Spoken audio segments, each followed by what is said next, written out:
You're right, I was counting the audience.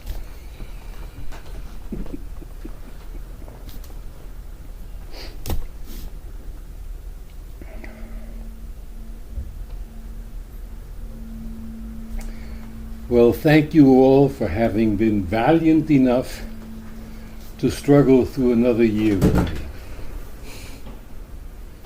Required courage and some financial fortitude.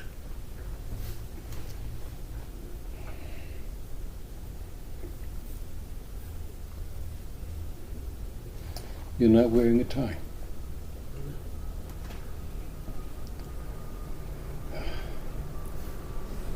Flamboyant, are you? Outrageous. You have one or two dogs? Two dogs. People who have more than one dog are in a class by themselves.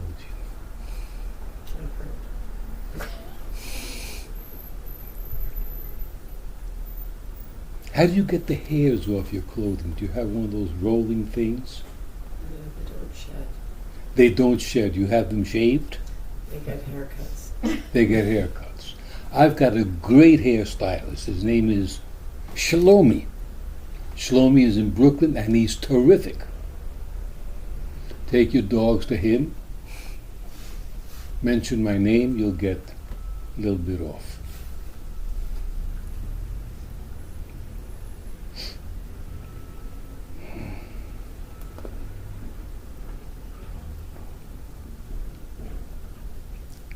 On the way down here, I was wondering, what are we going to do now? I would like to hello, purple passion. Yes, A guy with a purple tie is something to look out for. that's what they say. You were darn right. Yeah. Very few people dare wear purple.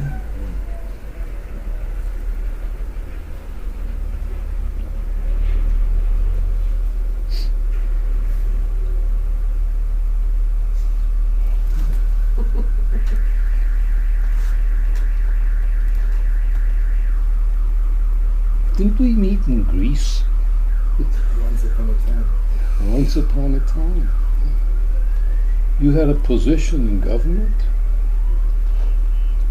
More priesthood. Your pictures were all over?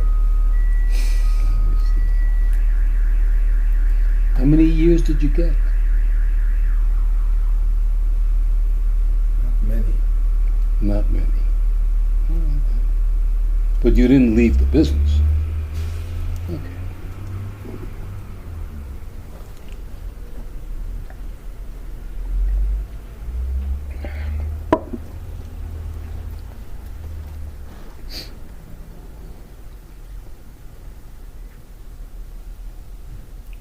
It's a smaller circle, isn't it?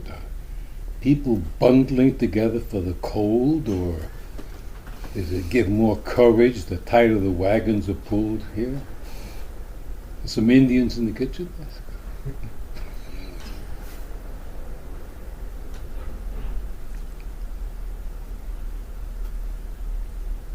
Whenever I think of Indians and wagons, I must think of John Wayne, who's one of my idols, as you know. Somebody else would make a speech, say something, a presentation of logistic or something. Not John Wayne. I always remember his niece or somebody was captured by the Redskins. And he got together his entire brigade, and he just jumped on his horse and said, "Let's go get her." That don't need why, but well, I think it. Let's go get her. And everybody jumped on their horse and went and got her.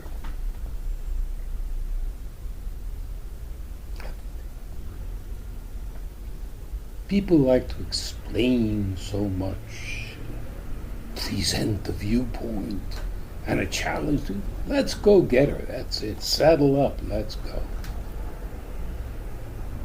Huh? I was thinking, here we are. I would like very, very much to ask people a very profound question. What do you want? And I mean that from the bottom of my cold, dark heart. What do you want?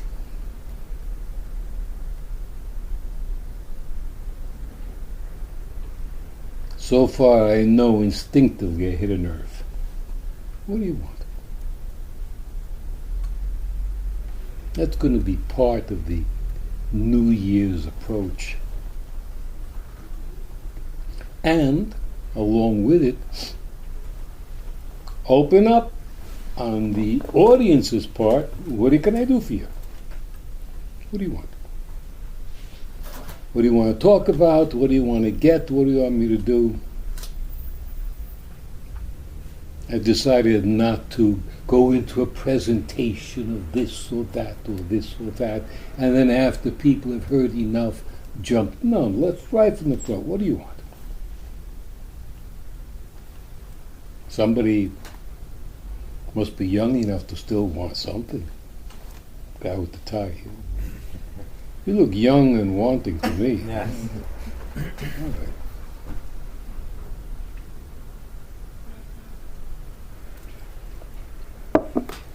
That's two.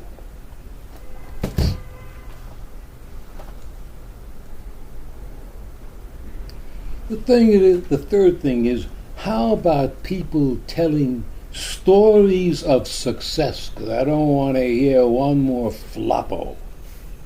Stories of success. Cut to the chase with the good stuff. I did this, I got that, I want that. Stories of success and inspirations that other people can, including myself, can say, wow, that's pretty good. Good stuff happens here.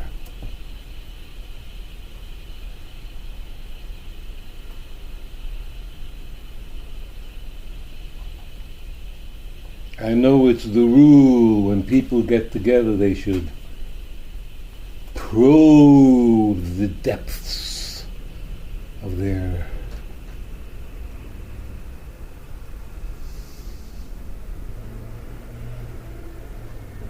that sort of stuff. But how about jumping up and saying, Yahoo, this happened good. I got this happened, that happened. I walked on the street and there was a dime. I picked it up. Something happening good. Because I tell you, to hear all the things that went wrong and all the mishaps is a damn drag. I ought to know. I've been listening for 30-something years. So I know a light-hearted show when I see one. I know a musical when I see one, and I know we're in for Godot as well. So, what do you want? What are you doing here? What do you want from me? And let's hear the story of how, by using your intelligence or your greed or your something or other, something good happened. You got it.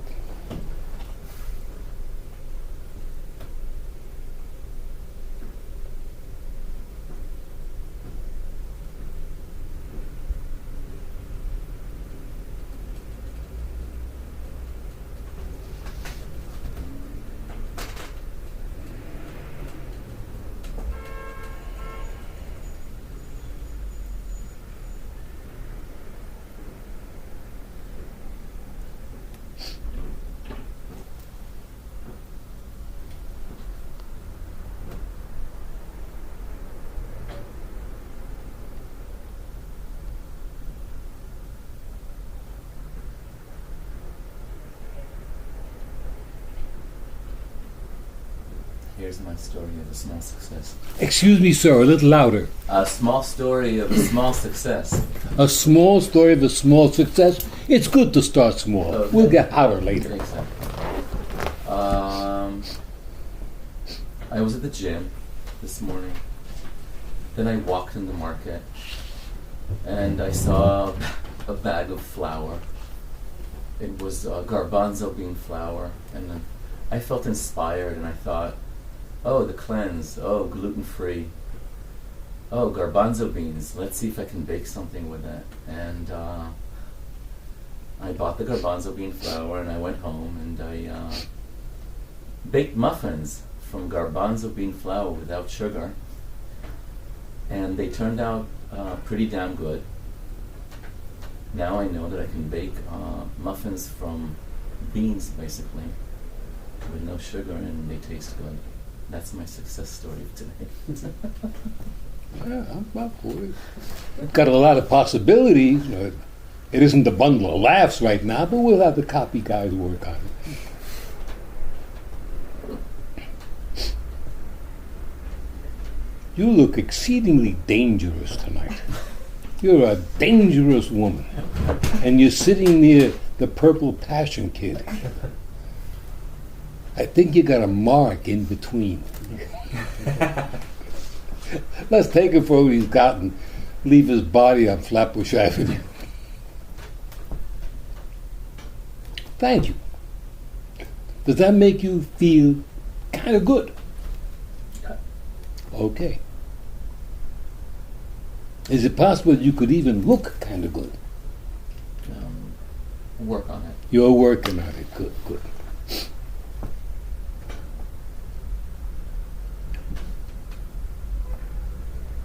You're looking more like Dr. Mercola.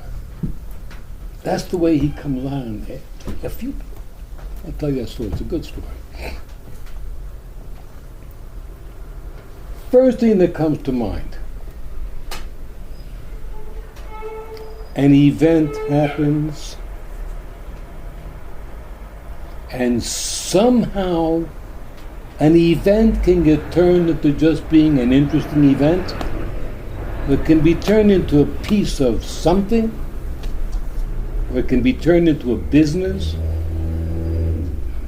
or it can go somewhere.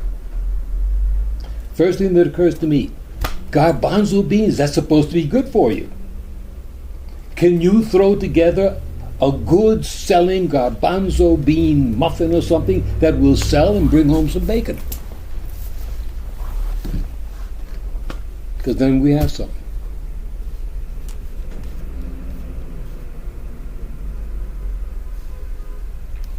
Not too many people make pastry or whatever out of garbanzo beans. Garbanzo beans are very good for you. They're very healthy.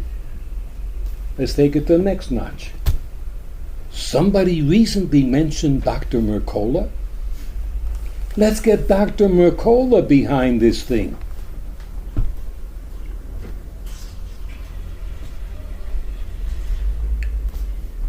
Does anybody hear anything in what I'm saying? What are you going to do about it? Type of thinking. What is it you're going to do with the good thing that happened to you to give it force and make it something that carries forward from the moment? Well, thank you. Does anybody else see anything or get anything or agree or disagree or... Hello, anybody alive out there? If your heart's still beating, put up your hand.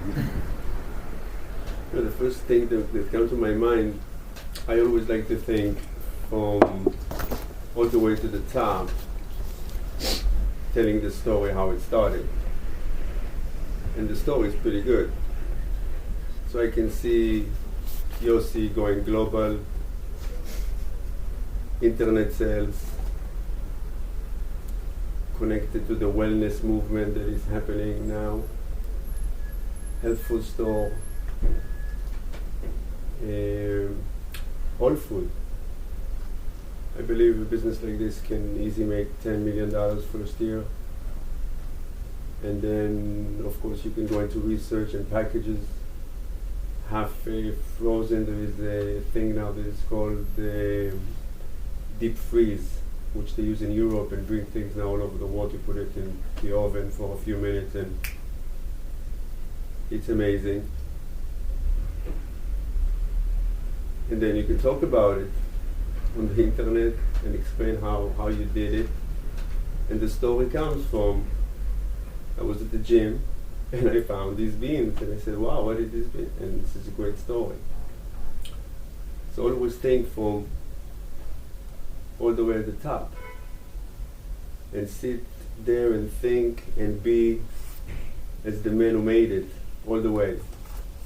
So you do for a living what you like and you make a lot of money on it and just pray to God that eventually you're going to learn how to enjoy the money and use it in the right way and not just, run after it all your life, which is, spiritual work that takes a lot of effort to know how not to identify it and use it as a tool.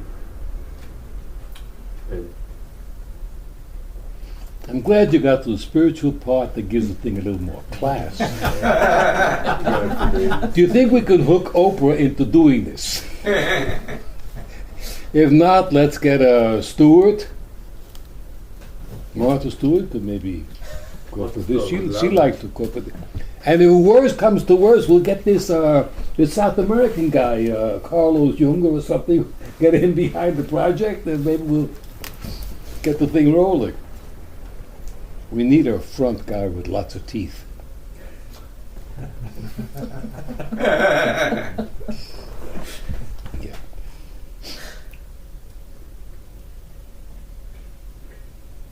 You see, that's the picture. That's part of the picture. That's where I want to go. Yeah, man, he's right, How many products have started like this? Hundreds or thousands or what have you. An idea, let's do this, let's do that, let's sell a hip.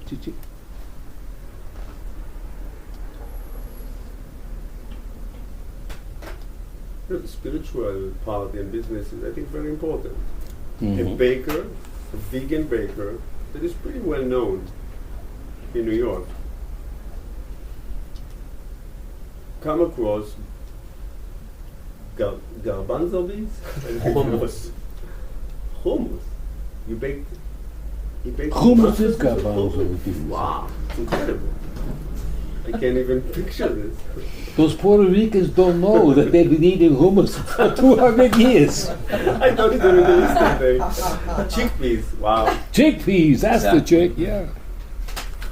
I think it's amazing.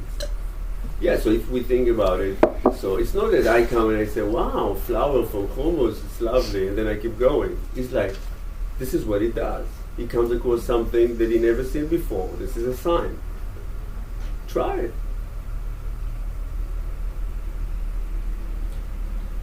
This idea of what are you going to do about it is interesting because it allows an idea, much like the way you just took it, to not have a finite ending point. Because you could have made the muffin and had it and said that was great, and then moved on to the next thing. But that was great, now what?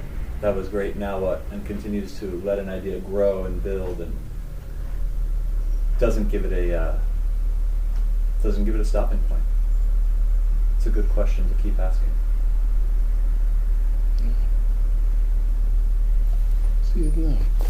The Garbanzo building, 58 floors on 57th Street.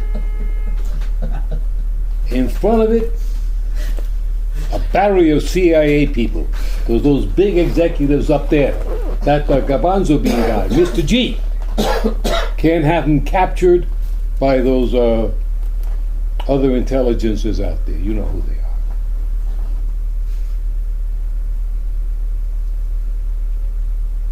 Lately somebody said something, and I said, Greg, how can you turn that into a buck? Because if it can't be turned into a buck, it's floating around out there. Once it gets turned into a buck, it's different.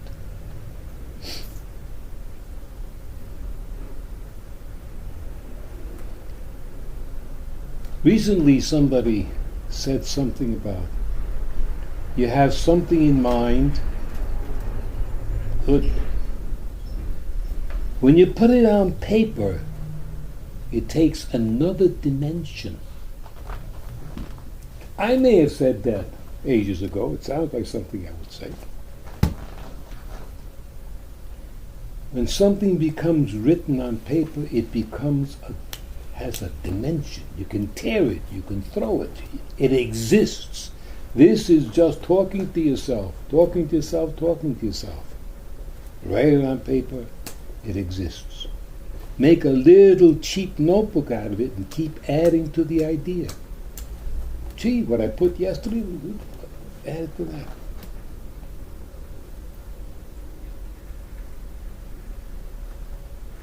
Imagine Alexander Graham Bell, who used to be known as Don Amici in the movies. 1938, Don Amici. Alexander Graham Bell. Wouldn't it be nice to talk to somebody? Yeah, but it's so far. And little by little he started on this, he didn't quit, and soon the telephone. Today, cell telephones everywhere. The world is different because little Alexander Graham Bell said, wouldn't it be nice to talk to somebody without yelling?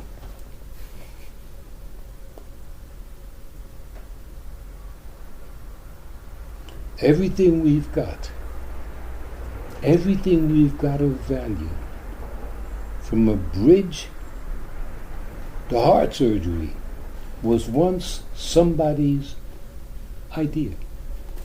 An idea.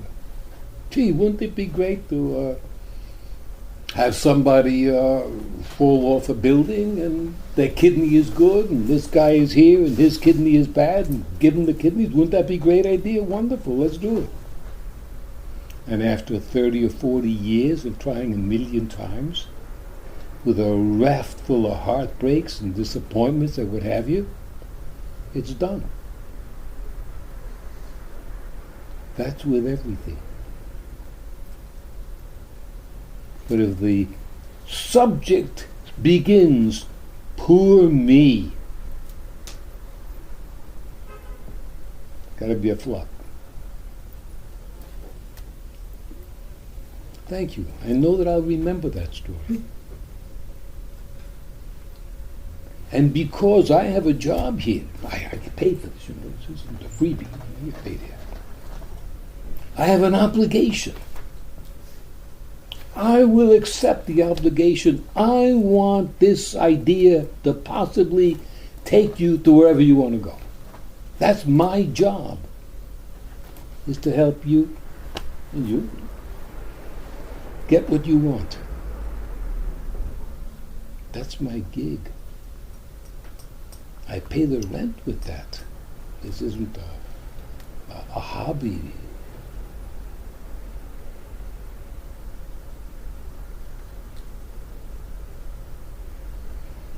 In one of my, I'll use the word, I know nobody will be too hurt, one of my business books and readings,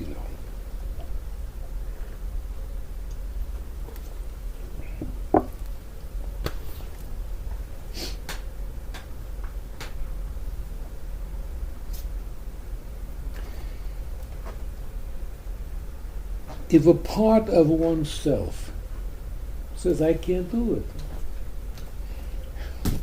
I'm too old. That won't fly. I haven't got the money. You take the door and you close it. That's the end of the line. Is it possible that you're right? Very possible you're right. Very possible that you're not smart enough, that you're too old, that you're too broke. It's possible. Over here, the other side of the coin says, hey, maybe I can do it. Why not? It could happen. Dumber guys than me. That doesn't mean that that's true. But you have a better chance betting on this horse. Because this horse is going to stay in the race. This horse is gone. You never know which is going to be right in the future. You're right. Maybe you are too old. Maybe you're too stupid. Maybe this is a fantasy. But this horse is still running, and this horse, you lock them up and it's over. So I say, put your money where there's a possibility, where there's a chance, where it could happen. And if you flop, you flop. Because this way you flop anyway.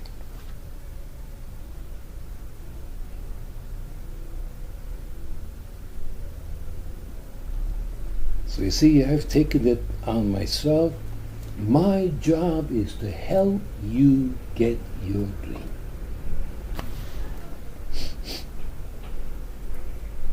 New York Times 2 weeks ago has an article about somebody going into a department in an organization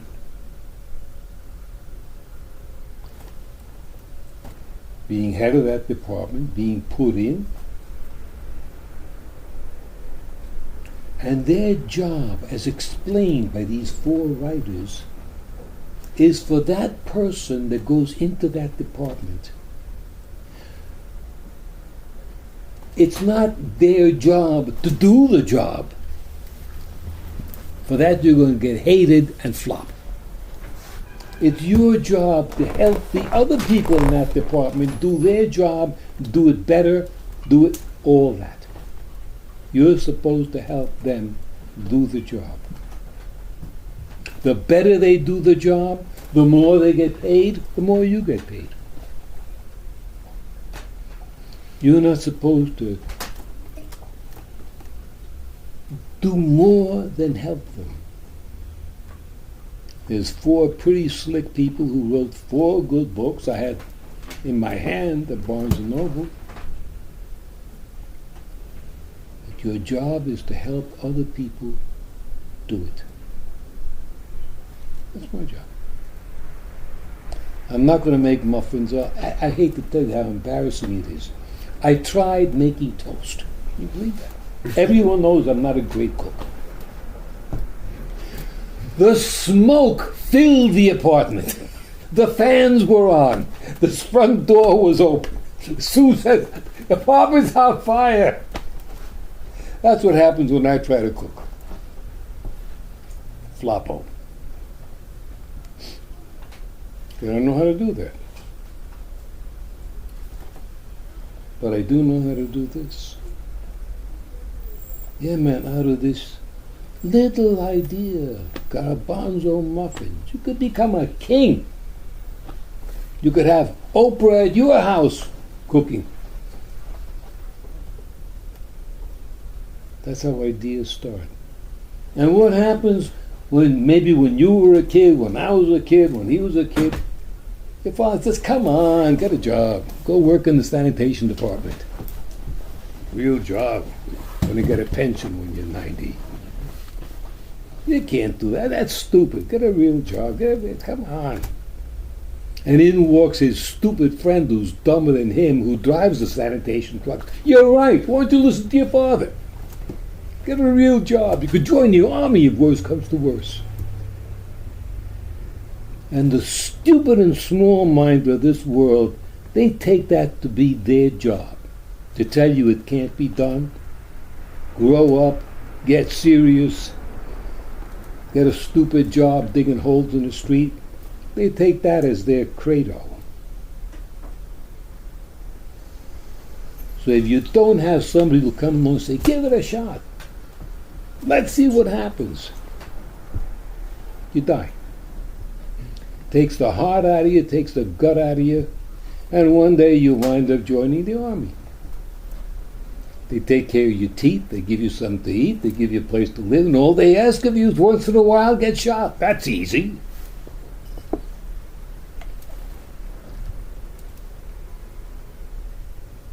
That's something to remember. If we someday see a truck that says the garbanzo beans are vacant, this guy with his picture, maybe you shave for the occasion, I don't know. But why couldn't this guy become a millionaire? And like that, I'm sure he has plenty of ideas like that, left and right, and so has everybody, and especially people in this room.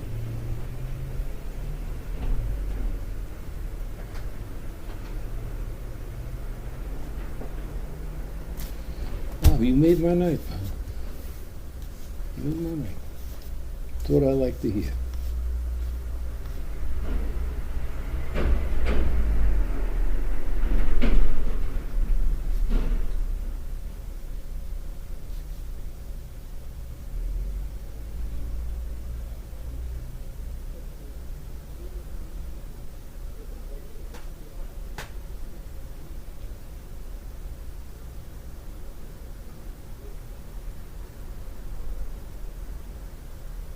When I asked people before, what do you want?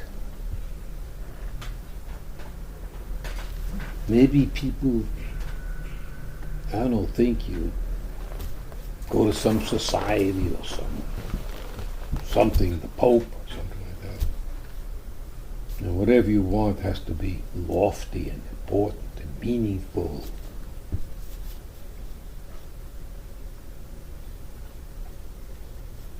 I like the idea that I ask somebody what they want. And like me, if somebody asks me what I want, something from this real world. A good tasting cookie that doesn't kill me and is good for me, made of whole. That's what I want. I want to be a partner in this business too. How about those old things that people used to want? I want more money. I want more health. I want more girlfriends. I want more boyfriends. I want more luck. I want my kid to grow up and I can have a conversation with him. The basic things. What do you want? To me, it means of this world. And there's room for something inexplicable. There's room for the invisible. I like to think in terms of people, including me, getting what they want from this world.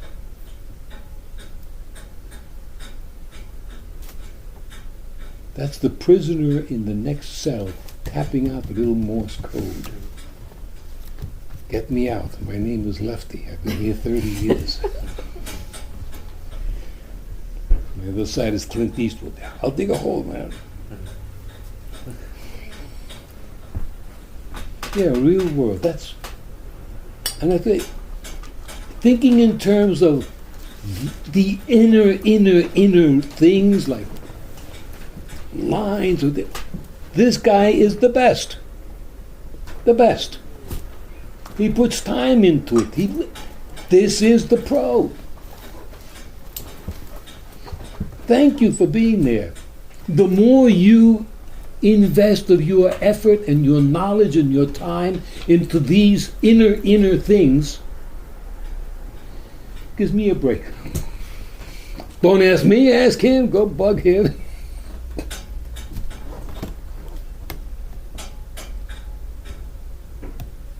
Since when, in some circles, did it become like a dirty word? Oh, really? To have day-to-day desires and day-to-day wants. God bless Quentin. Make a damn movie that people want to see. Don't make a movie that nobody wants to see and nobody understands.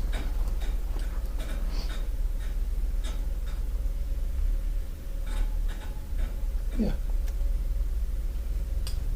Write a book that people want to read. Play a song that people want to dance to.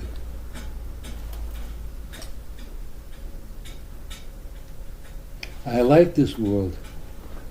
It makes sense to me.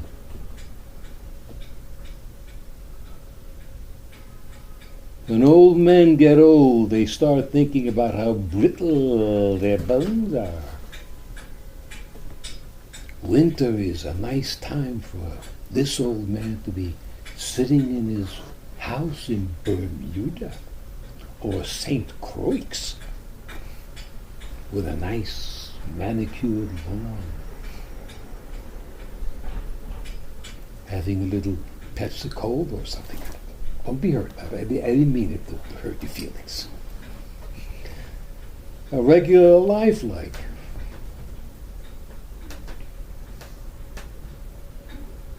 As far as I see it, and I don't know why, there's tons and tons of people out there who tell you over and over, don't want the real stuff. No good, booze and bras and Vegas, blah, blah, blah. All that's terrible, money, bad, awful, stock. No. Well, they got one guy sitting who says, yeah, baby, go out and get him. I think if those bad boys from Enron had listened to me, the caper would have had a nice ending.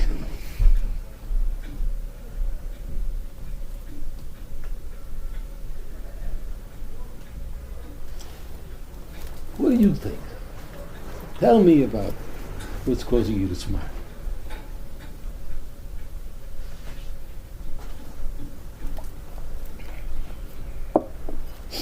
You know, I'm a capitalist, spiritual guy. I like to You're a capitalist? money. Capitalist. Capitalist. People think you're a foreigner. You came to the United States to steal money? Is that what you do? Look out. You know, I believe when this word came to me and I heard the concept of a personality, this part of a personality will say to you, come on, you can do it. In the beginning, I thought I can do it because I thought it was me. I couldn't do it. So I did always small stuff. I do something small. Always I kept it small because I can't play with the higher league. This is what I thought was the truth. And then I started working on myself. And I realized that this is a voice, and I have other voices. And with the years, I realized that an idea is a seed. There is some stupid ideas.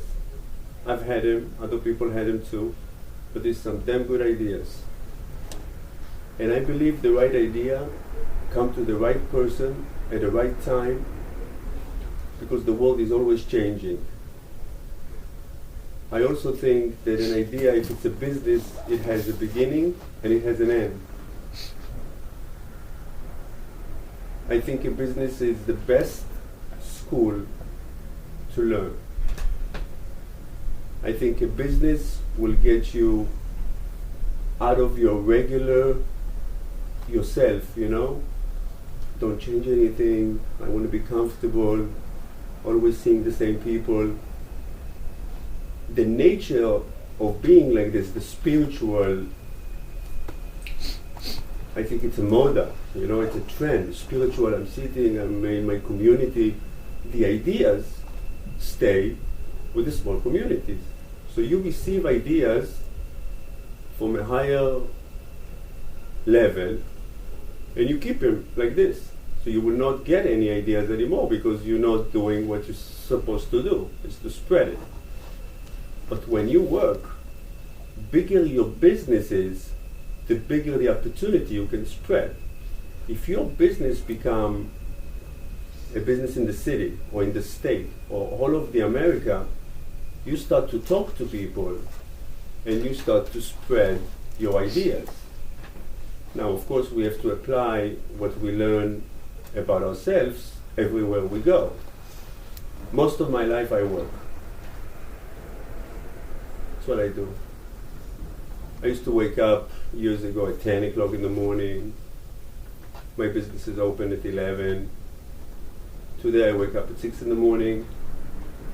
I work very hard, but I work in a different level, in a different environment. I believe that I can do great things for the world. Not for New York, not for my family, not for my country, for the world. how this happened.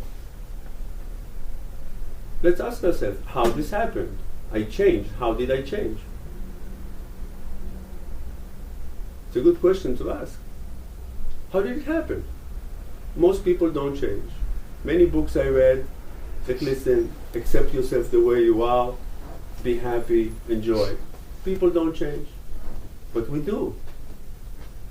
So if we take the ideas of the work and apply it to our dreams, then we can say, these voices, they are not real. So they cannot close this door that Gil is talking about. So we keep all the doors open. Now I believe that when you do something right and you get the right team and you believe and you come in and everybody's believing, you have the right energy, you do not express negative emotion, you have the act of the successful guy, I can make anything happen. Things happen. A lot of people think that investors and people that need to help when it comes to invest a lot of money, the idea has to be good. The idea has to be good, yes, but people invest in people. This is the truth. I heard a lot of ideas from people who I didn't get the right vibe. These people cannot do too much. And sometimes you meet with people that run the world of an industry and you see why they run the world of the industry. Because they are out there and they believe and they talk from their heart and they do it for 30 years, 40 years, they don't lose it. They believe. How they got there, I don't know. But I can tell you that I believe in change, and I think what Gil is talking about, we should have done years ago. This world is of action. It's a small world. There's internet. You can do whatever you have to do, and your idea can be all over the place. We have to be creative. We have to let our mind go, and we have to believe that we can do it. And everything starts with an act. So we have today, I think, after all those years, all of us, we know what it means to have an act. But we're kind of shy, and we kind of hold ourselves, and we like to discuss and philosophy and write a lot of notes and read a lot of books. We do everything that is important, but we never do what we have to do because we're afraid.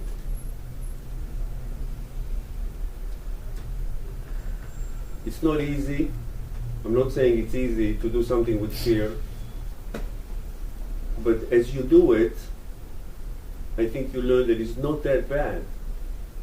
Because I think fear comes from not knowing. So the imagination says, oh my God, I'm going to be in this meeting, I have to talk to these people, and these people are so rich, and I can do it. And then you do it, and you see that the people are the same people. People are people. And you start doing it more and more and more, and you practice. And like everything else in life, whatever you do, you practice. But you have to dare, I remember emails from Gil that used to say dare or something. This was years ago.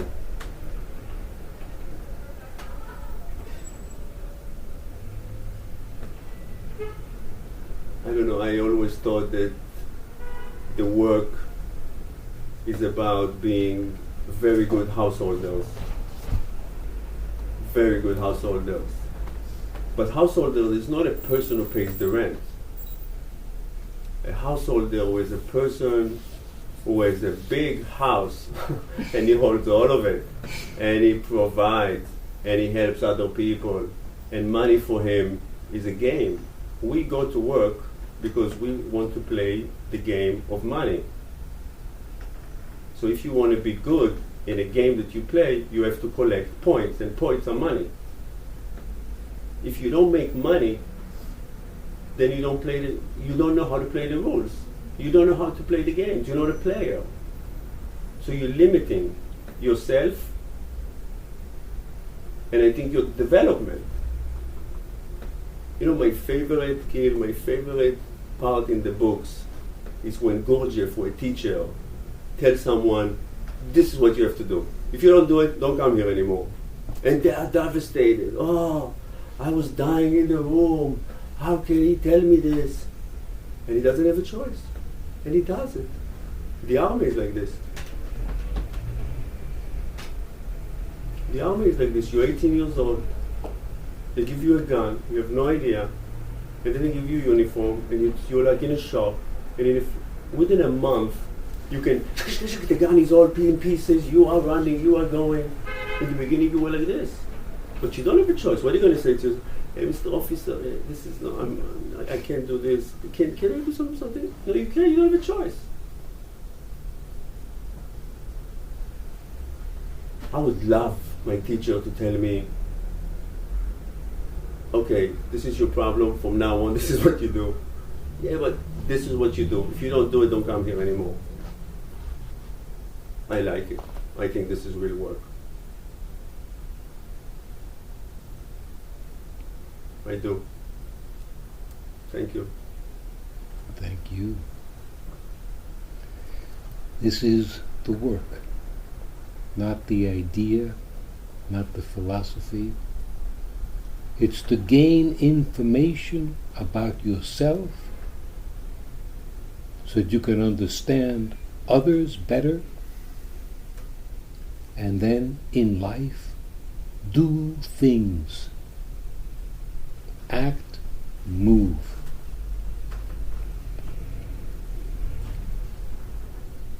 In psychoanalysis, you see it, the most screwed up people are people who somehow lead a very small life and they're by themselves. And twice a week you go to see your analyst. But the life that Albert is talking about, when you're out in the world on a daily basis, all day long, making compromises, making promises, keeping promises, apologizing for breaking promises, there's always something interacting. What would you like to say? What should you say? Maybe if you want to stay in business, you'll say what you should say. Park what you'd like to say. The world of interaction, the world of compromise, the world of doing, the world of results.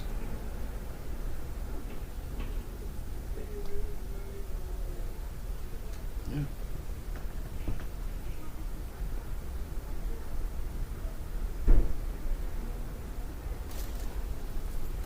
Have you got a few minutes to tell these folks what's happening with you and health and Yeah, sure. your new life there? The success story.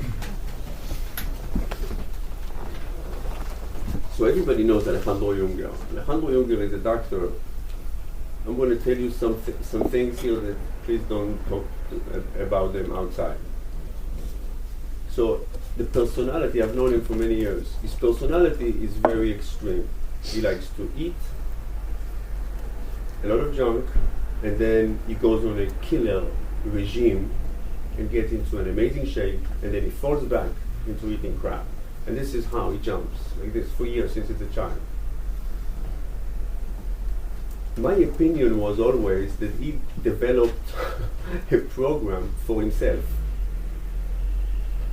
The program was detox. So he was a doctor, a cardiologist, he didn't see too much results in his patient. He left the industry, went to India, and came back again, needed to work, wasn't so healthy. And then a friend of his did a detox juice in the desert, which he happened to work in. And he saw amazing results. He went there, he saw what they were doing, was blown away, he started doing it, and he became the director of We Care. And about 10 to 12 years, he treated his patient this way, but he never went back to work as a doctor with a beeper, because when you work all day long, you don't have time to make connections, and you don't have time to make money, because you always work. So for example, I have a cafe. If I will always be behind the counter, my chances is that I close the cafe and I'll be behind the counter. So my rule is never go behind the counter. I never help my employees, no matter what, even if it's an emergency. So I'm always out. I'm thinking, I'm talking on the phone, I'm researching, I'm waiting for opportunity to see and to come. Alejandro Junger happened to do it, and he did not. He held on for a long time, and he suffered because he didn't have any money. But he did not go back to a position where he could make $500,000 a year, but close all the doors and just become a regular doctor. The idea he had and the seed was a little off. He wanted to do, for example, a spa where people do, the cleanse. But a spa, it's limited. You have to build, you have to put a lot of money, and then you have only a few people. And then he came across a company called Metagenics. And Metagenics is pretty much the Rolls-Royce of wellness. They do the development of the product, the research, all by themselves. There's a guy named Dr. Jeffrey Bland, who is the father of all the foods that come in powders. And they understand how the inside of our body works, and they trigger it to make you healthy. So they eliminate what is not so good for you, and they add what you need, and then you become healthy. This is the idea. So Alejandro did it, and he wanted to open a spa. And he always thought about me that I'm a guy who can make things happen. I have an idea, I open a cafe, the cafe is doing very, very well. I have an idea, I do it, it happens. He came to me and he says, let's do it. We were missing a component. We were missing a guy who can build websites and can make the business grow in the environment of the internet. The guy came along. The right guy came. We opened the business. All of us were enthusiastic, committed, and we met day and night, talking and talking and talking and talking and brainstorming our minds and reading and researching, and we came up with an idea. We take a kit that already exists by a company, Metagenics. We create a brand name on the research. The brand name is Alejandro Junger, and we develop a company to sell it only on the internet. We came to Metagenics. In the beginning, we went to Los Angeles, we gave a presentation, they fell in love with us, with Alejandro Junger, through me, myself. They saw the seriousness, they saw the vision. Let's go. They didn't have to do too much, but they gave us credit, $500,000. We used this $500,000, and Alejandro Junger had everything he always dreamed of. He had the safety of a company. There is a person who's taking care of business, a person who's taking care of all the technology and building websites that usually cost hundreds and thousands of dollars, marketing. We start hiring people, and we start moving. We got some help from media, Gwyneth Paltrow,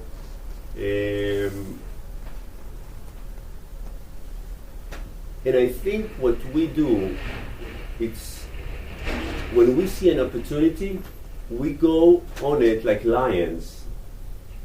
Even though the deer is faster and he knows how to turn right and left, we keep going.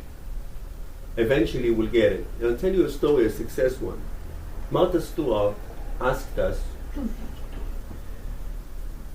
to be on her show, to have Alejandro Junger talk about the new year, the new me. And he came, he was on the show, and the goal was to get her on the class. And she said, I don't know, I'm not sure. And we said, you know what, we'll give you a discount, and all your executives, we are not sure. Christmas, everybody left, we came back. Alejandro went there to take her blood pressure, playing like he's playing doctor, he plays book, and he talks to her, and you know, your friend did the cleanse, and the other friend, she calls one friend, and he says, I'm gonna make her do the cleanse. And I said, okay. And he went there the second day, give her the results, telling her this. She says, you know, I'm going to Thailand. He says to me, Les Albert, the discount is not going to work. We're going to have to give them 10 kids for free. I said, go for it. We gave him the approval. She came back from Thailand. All of us, we are doing the Martha Stewart. She's going to cleanse. She is going to be on TV. Everybody's going to see it. It's going to happen. She came back. And she told Alejandro Junger, I'm ready. Can we meet? We went in.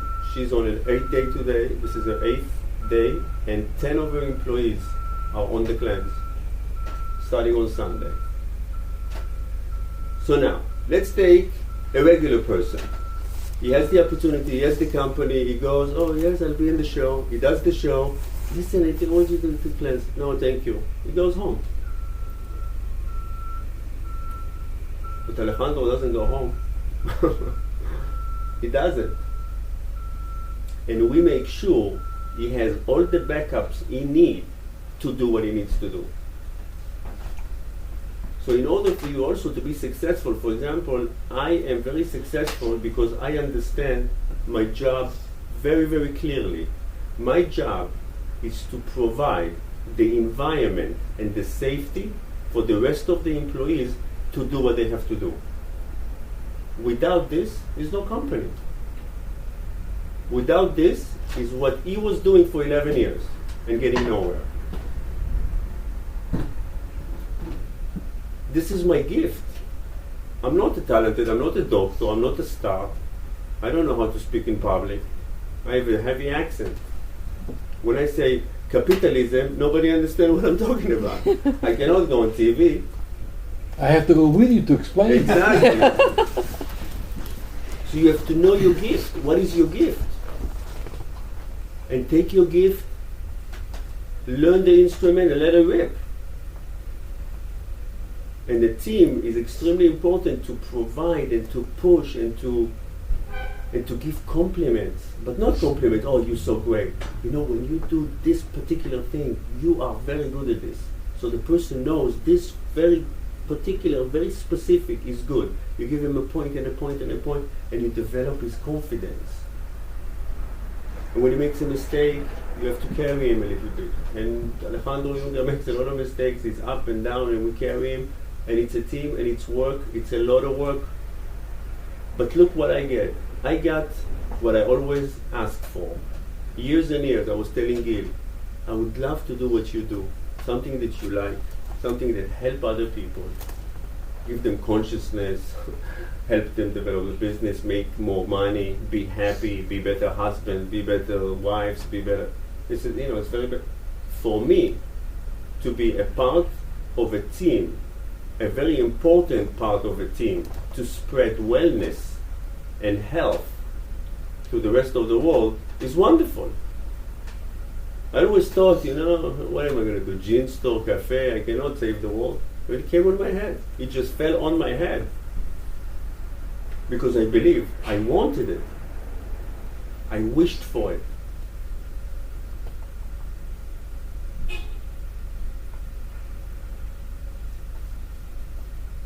Yesterday, we were in a meeting in Los Angeles. Metagenics thinks that we are the new stars that are coming in the wellness business because they are all a bunch of geeks and they don't know how to market and be hip and young and cool. And we come as a team and we have a package that is not, take a vitamin, is good for you. We give you a program. We give you a community site to go and help you push the 21 days. It's not that easy. We give you the support. We give you a coach. We assign you a coach. We give you service that is unheard of. It costs a lot of money. But this is the concept. We're selling a concept. Yes, we're not going to make money now, but the concept can grow. Metagenics so much believed in us that in a presentation to Amway and Alticor is the largest wellness company in the world, $8 billion. Imagine to yourself, $8 billion in sales. And they came, Alticor bought almost half of Metagenics, become partners. Metagenics came to Alticor and says, guys, you have to meet this people, a clean program. You have to meet them. We just, really? Okay, let's bring all the sales representative of the whole Amway International, Japan, Korea, China. This is the $8 billion that they sell, into a hotel, and we give you an hour, and they gave us half an hour of the hour, which is more than you can. We came, we pitched it, they loved it. I don't know what's going to happen, but we did what we did. We came with confidence. We came with a concept that everybody was blown away, and we answered all the questions. We were laughing, and we weren't uptight, you know. We were laughing and joking and showing people that we are the generation, the internet generation, which is the future. It is the future. And all of this happened. It's actually happening. I don't know what's going to happen with it, but we're having a ball. We're having a good time. And it feels good. It's much easier to be happy when you do well. It's better to be rich and happy than poor and unhappy. This is what I learned in this meeting. How long have you been at this in terms of time with the metagenics, with Junger? How long has this been? January, we met, we opened the company. Our first big sale was July. We sold $1.3 million in sales, which is amazing. Talking about a first year company. July year. to, yeah. It's 5 months. Yeah. It's 5 months. All this happened in 5 months, not in 20 years.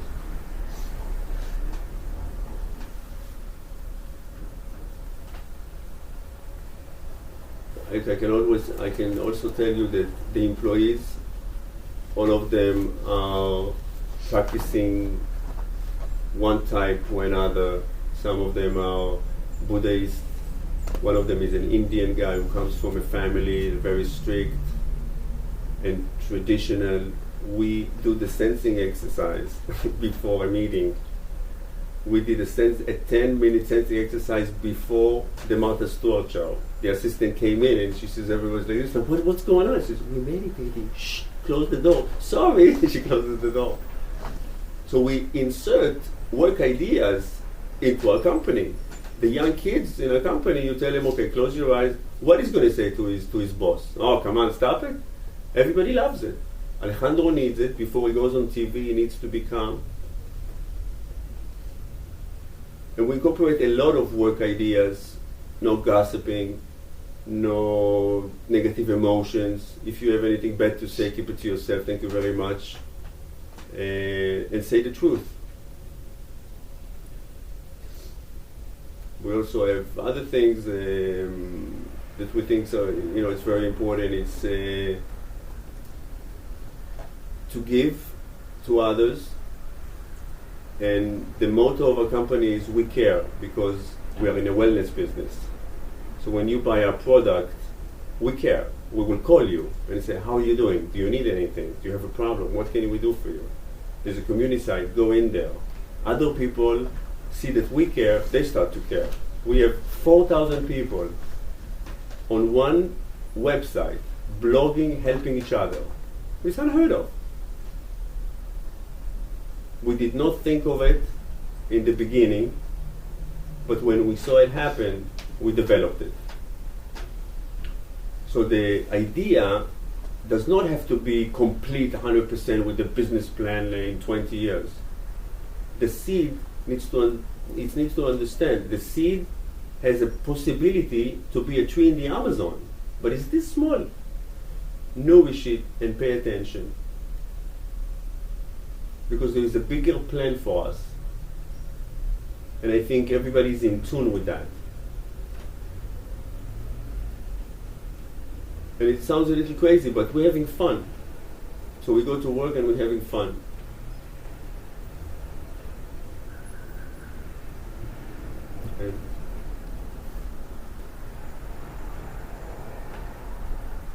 I have a comment about what Albert and Gil have been speaking of, and that's that everyone in this room obviously has aspirations to have an intimate relationship with the higher realms, the spiritual world. Otherwise, we would not be here. However, as we know from what our dealings so far with these worlds have been, the energies that operate on those worlds are very fine energies. They move very quickly, and they cannot be grasped with much certainty, usually. So, I think the training for operating more and more and developing a more and more intimate relationship with those worlds is the world that we are in this body, on this plane, on this very dense earth plane where everything moves really slowly and very lugubriously.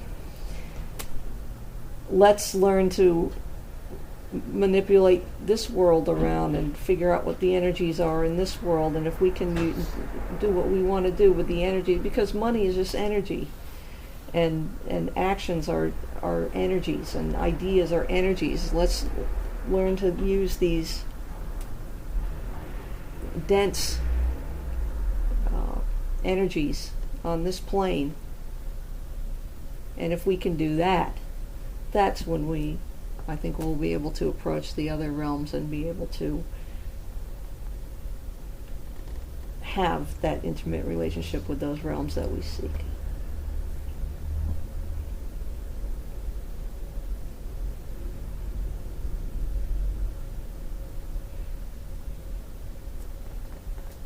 This is the world.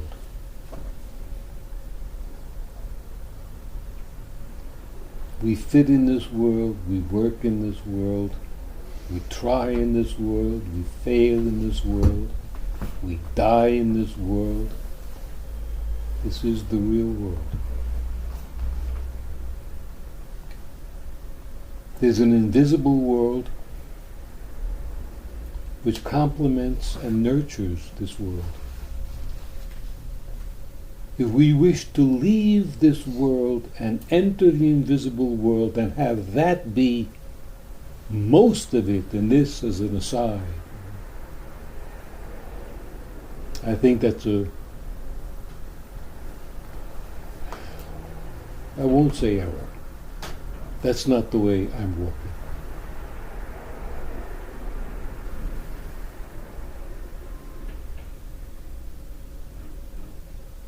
It's a very, very old way, from when I was a youth or a kid, older, before.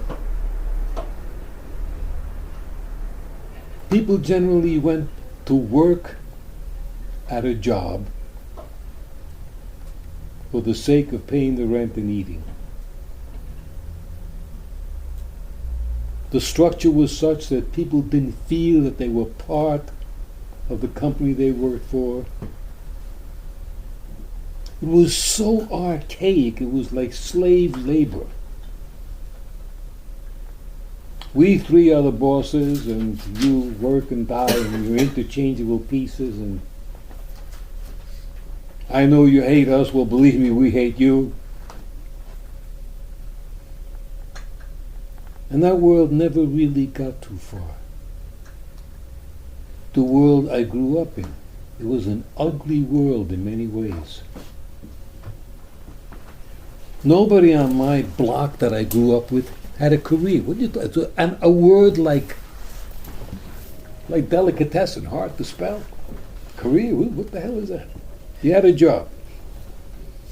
This month you put in windows, and then the window business died, or you quit, or you got fired, and then you painted walls, then you drove a taxi, then you drove a truck, then you held up little old ladies, then you went to jail, you did a nickel in jail, and you came.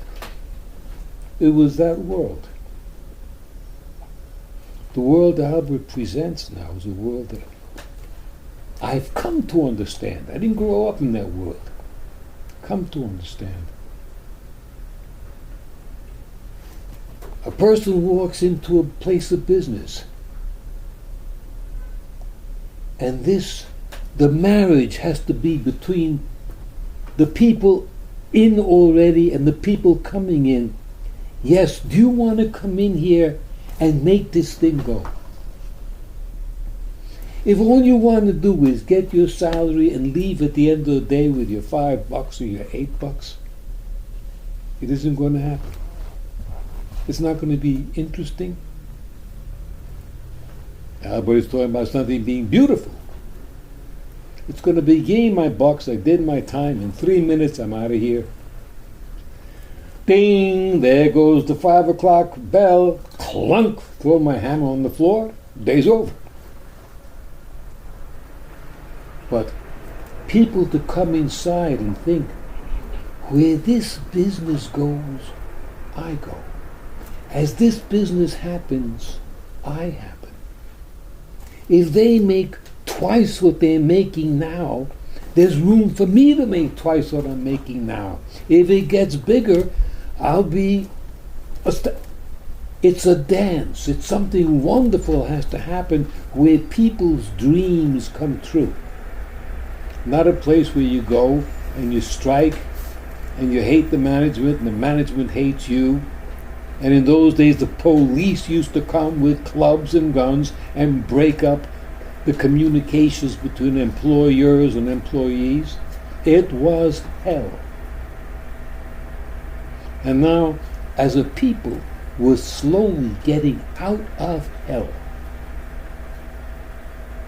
This man speaks about it. I know this man for 13 years, I think I know you. On 24th Street.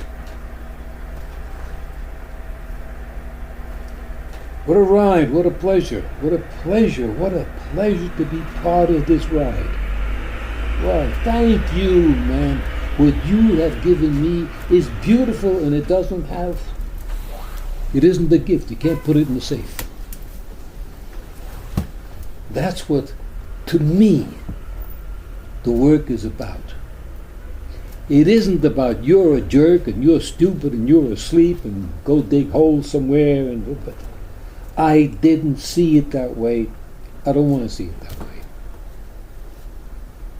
It's a work of learning to put your ideas into action, of respecting your ideas, of respecting the idea of the other person.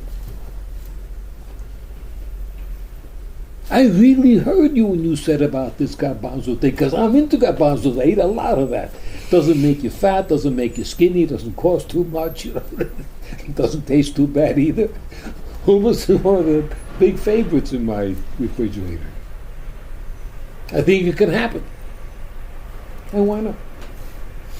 So this going to work means going someplace to put your mind and your heart together with somebody else and seeing what happens. Can we make this baby really go? Yeah. Then life becomes interesting and beautiful. And I know somewheres the world of work and the world of wanting and the world of trying and succeeding and trying and failing, these are sort of like taboo ideas.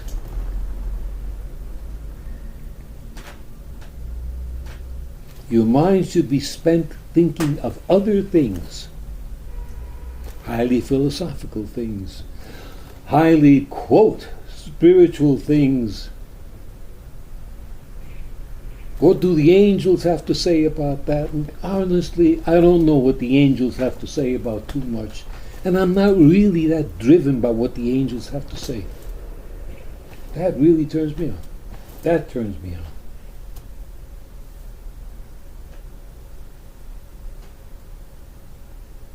Little things like, the room here tonight has tilted. I felt it tilt. I feel it tilting. Coincidentally enough, it's a smaller group. A lot's happening. It's supposed to happen.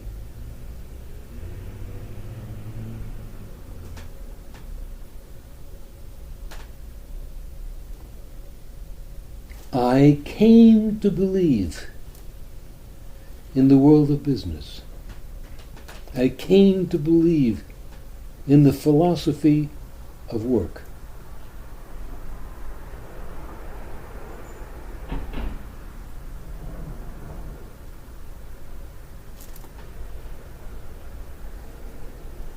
Because when somebody says to me, I want to be conscious, you're supposed to know these things, and I want to be conscious. It's like, oh my God, what the hell do I do now? What on earth do I do when somebody says they want to be conscious? I don't know how to make people conscious. I don't know. I barely know what conscious means. Let's face it, I don't. Maybe somebody else does, I don't.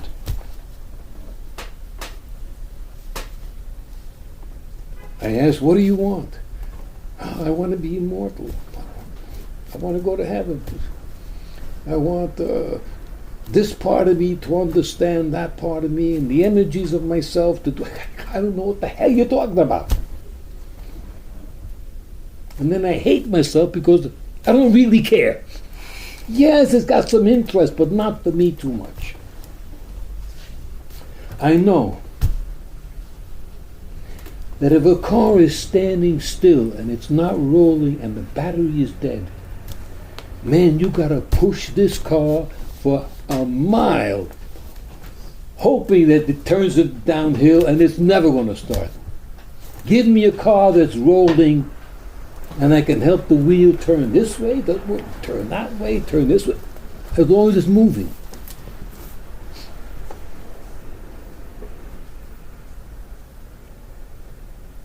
You want to have a 10-room apartment on Riverside Drive overlooking the... Great! I want to help you do it. I want to be in on the game to help you do it. And you want the most beautiful girls in the world. I want to bring you the entire lineup from Vegas. Do I have to share? With me you do. I don't know about anybody else. Because then, and only then, you might say, well, I got this, I got that, I got the house, I got the car, I got the Rolls Royce, I got 6 Rolls Royces, but something is still missing. Now I got you. Now I got you, but not before. So I can turn to you in honesty and you can really hear me. Man, all the things that we got with you, they don't fill the hole that you're looking to fill up. That's something else. And then when you can say, you're right, I got all the things and the hole is still there, then I say, okay, now let's start tossing around some different ideas. Have you ever thought of praying? And now I got you. Now you're going to play this game. Until a person gets what they want in this world, they're not going to play the other game. If they decide they want to play the other game, I believe they're running, they're hiding, they're ducking. With the hopes that maybe you sit in the chair and maybe things will be great and you don't have to get a job and pay the rent and do this and get your dog his license.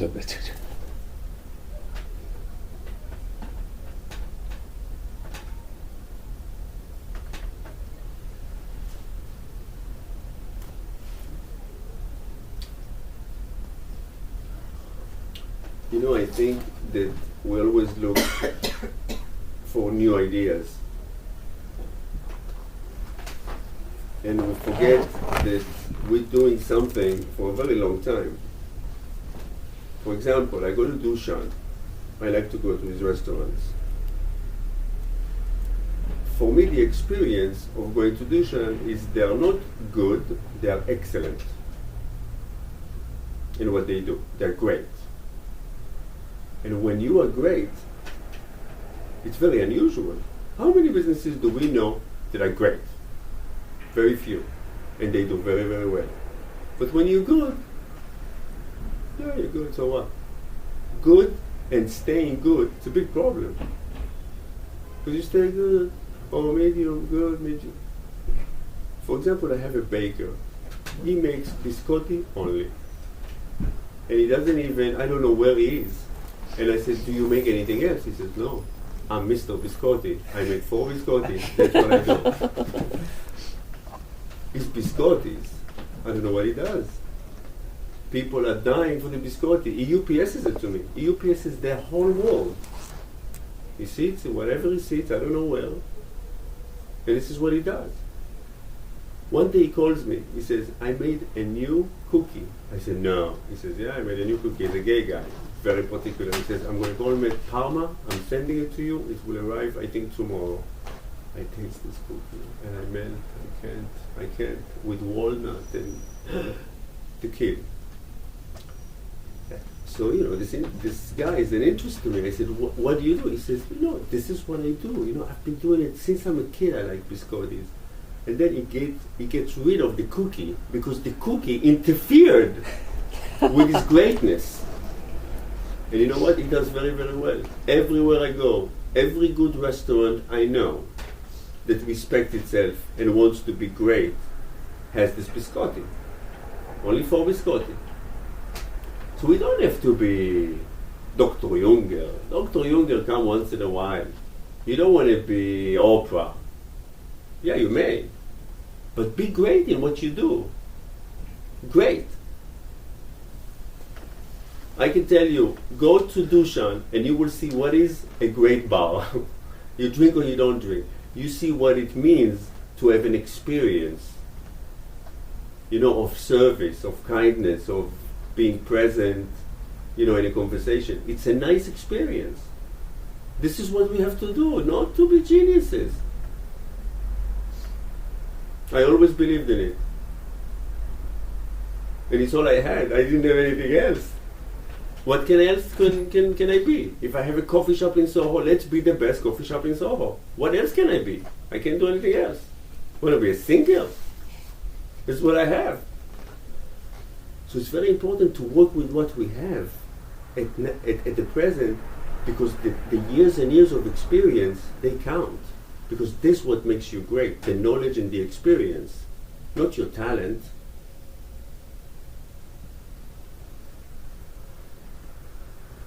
Nobody pays you for what you know. People pay you for what you do. You can sit in your house and be the most knowledgeable man of every neuron, of every cell, of every brain, and nothing is going to happen. Because nobody's going to pay you for knowing. But if you can do something in life, they'll pay you. Life is about doing, selling, having, persuading. My life is like that. I'd like to say something.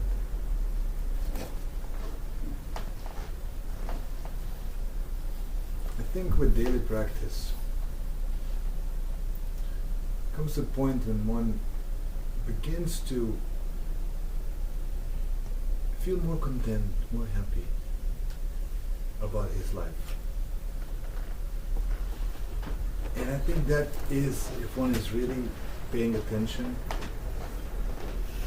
that is deeply connected with what was one brought here to this place to do, in essence. Because life always throws us this circular circumstances. If we don't learn this lesson in this turn, we'll have to face it another time, another time, another time. So when I'm practicing,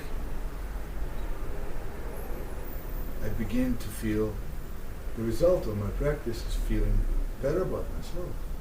That's that's the training about. To feel better, feel more content, feel happier. So when Albert speaks with this passion and this deep satisfaction and this contagiousness, about this happiness that he experiences because of a seed well planted, seed well executed, job great, well done, spreading the knowledge, infecting others. That's what he was brought to this place to do. This is his mission, and of course he feels content and happy about his life. And I think this is really important. Because I could not start to grasp anything else before I got a hold of my life on this plane.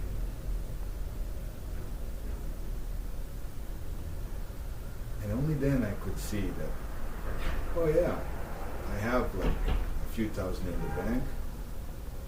That's fine. I have a new car. How long is that going to make me happy for? Until my wife bangs it somewhere.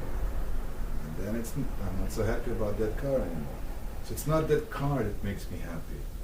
It's not the money in the bank no, it's my contentment with the practice, that I understand where my life comes from. And for that, I have to thank this environment that came from here. Yes, I put the work. I was hungry for it. But it was given to me. And when the question is presented, what is it that you want? I want this. I want to sit there and teach this to other people. And with the sincere wish like this, there's no way I can fail. You're already doing it. You're already doing it. The only other man that I ever heard ask that question was me. It was 35 years ago. I said the same question. I want that chair. I want to do what you do. And my mentor said to me, then you will have it if you want it. And I got it. And you are the next generation.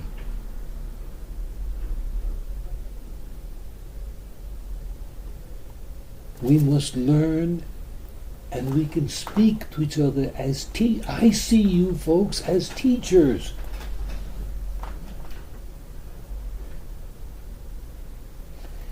To move forward, we must have hunger.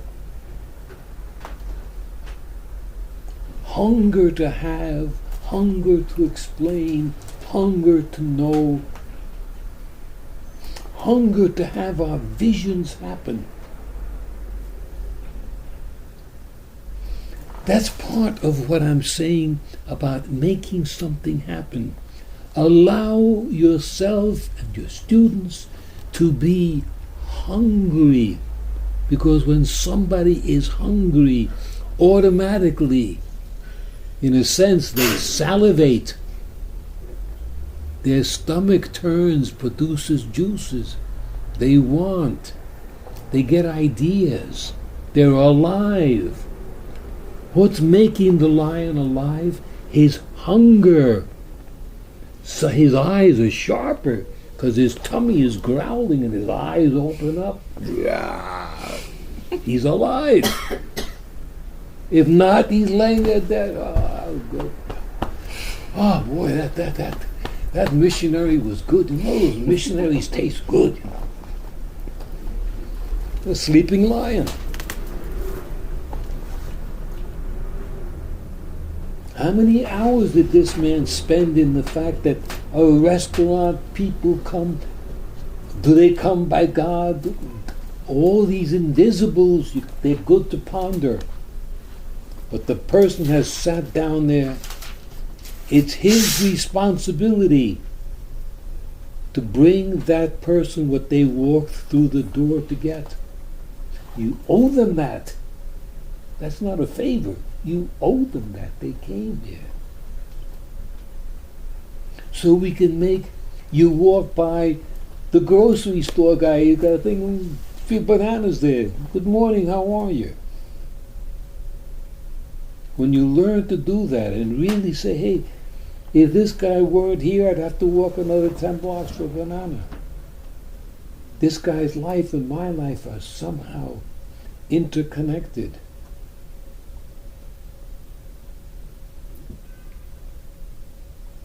Learn from yourself. That's what self-observation is like. What's self-observation like? You study this machine so that you can understand other machines and see how they need to be repaired.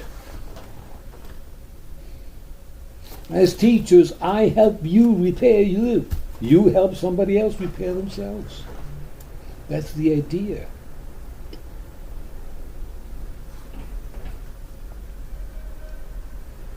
I know there are places where you go for 15 years and you sit and you hear lectures and you do this and, well, you understand a lot, you read enough, but do something. Oh, this isn't to be done. Well, in this place, it's do something, learn to do, learn to be fixed, learn to fix others, learn to care for yourself, learn to care for others. The last thing anyone in this room or any room anywhere needs is you can't do it. Most people have a belly full of that all their lives. And if the heavens are good to you, somehow you get to a place where somebody says, of course you can do it. Learn to want to do it. Learn to respect your hunger. Learn how to play on a team. Because alone, very hard to do. So here we are in this thing. We're starting 34 years or something here. This is unbelievable in the city of New York that we've had the grace to be in a thing that meets once a week for 34 years. I was a high school kid when I came here. This little skinny Puerto Rican kid. Hey, listen, mira. What do you think? Tell me, tell us your good story. If it's not true, make it up.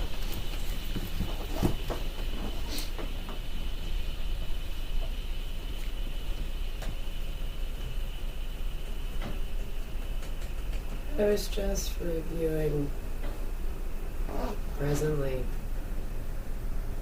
how often in this room the act stops and the essence speaks. It used to be a sanctuary of essence. The attempt at it kind of called up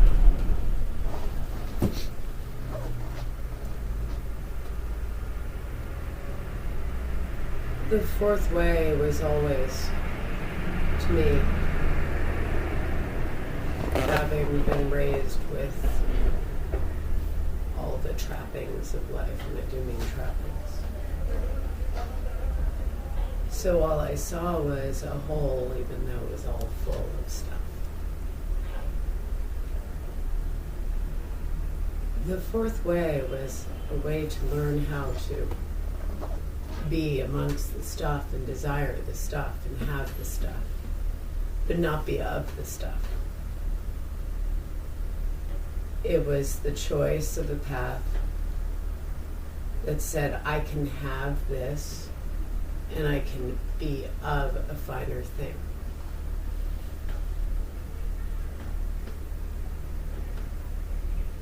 When you are of, in part, a finer thing, of course you feel well, because you feel part of something that has nothing to do with the stuff. And there's a part of all of me that grows very concerned when I hear a room of people who have dedicated so much of their attention to being of a finer thing. and seeking ways to attain that finer connection. And instead, they're starting to say, I want stuff before I want finer connection.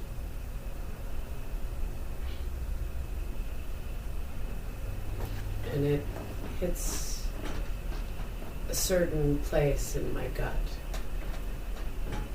And it's that certain place that goes, there's a cautious tilt to the room.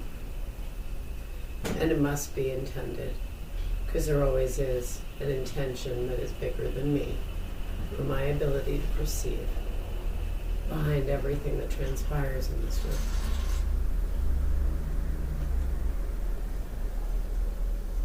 But without grace, nothing we want is worth having. And without grace, no success ever feels right. So I pray for all of us that it's grace first and stuff second. And it's a reminder to me to remember to ask for those things that I cannot see, to stay closest to me before the things I can come nearer.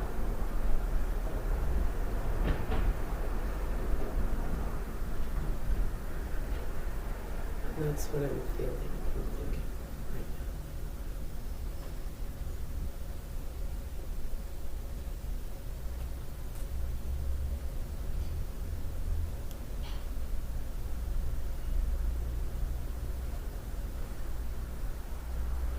Have you had good things happen lately? Always. Yes, good things happen. Love to hear. Film I've been working on producing for 5 years has been greenlit.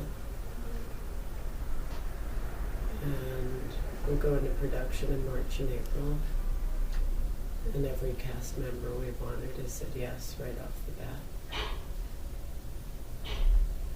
Which has been a little bit of grace and a little bit of preparation colliding. And my business clocked a higher earnings year last year than in the past 13, which is good news on one front, because everyone has health care and I have employees with jobs. And that's fortuitous. And for the most part, everyone in my life and realm is healthy.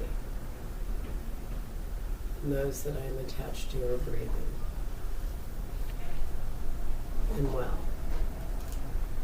So I start this year with a lot of kind of optimism and with a strong dose of caution, because I also look out and I see that whereas my household, and it's a fairly good sized sphere at this point in my life, my household is in order. The planet that is also part of my home is not. And the threat of that increasing to become a more treacherous place to be, and a more painful place for so many other people to live in, due to abject poverty, due to lack of knowledge, because religion has failed to pass it on so long ago, and not very many people actually take the time to pass it on. You have a world full of capitalists without concern, and workers without representation, and people without protection from much stronger forces that are pretty attached to just getting more stuff. So we have a planet in peril. So my personal life being in order gives me the platform to maybe make movies that can help make a difference down the road, to continue to affect certain people that are powerful through my interior design. I get close to them and I affect their lives. I hope I continue to attract only the most influential people for that part of my business. And I hope I can continue to begin to affect smaller people through filmmaking. I don't know. I just let these things organically occur in my realm and hope that I'm present enough to the work I've taken an oath to be present to have these ideas truly be carried through my actions. I don't know. I won't know until the story's been told. But I'll do it anyway. What do you feel it is that you believe people want of you?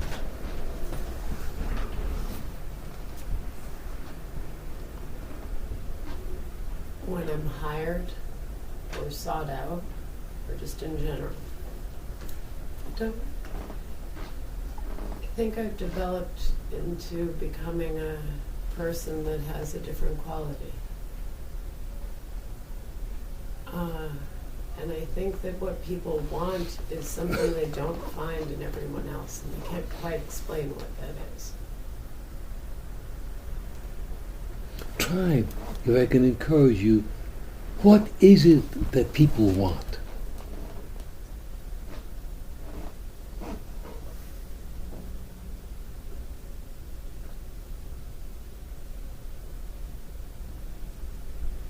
People want to feel as though they exist, As if what?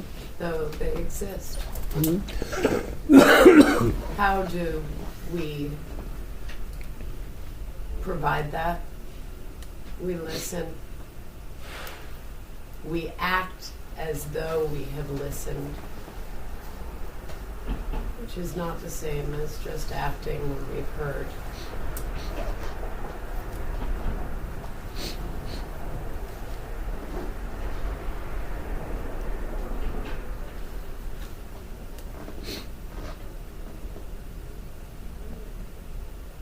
We respond from intelligence and not ego.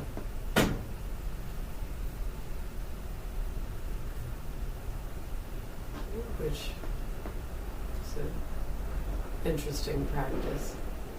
Requires a lot of presence.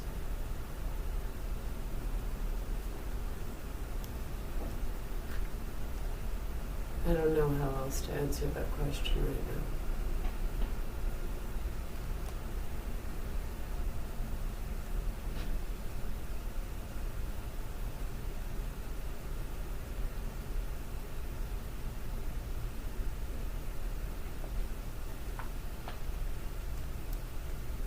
People want a little magic.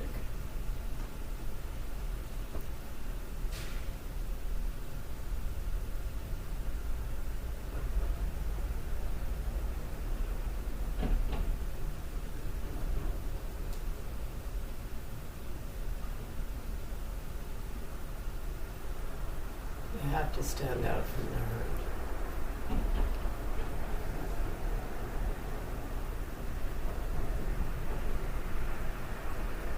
Have a code. Do things differently.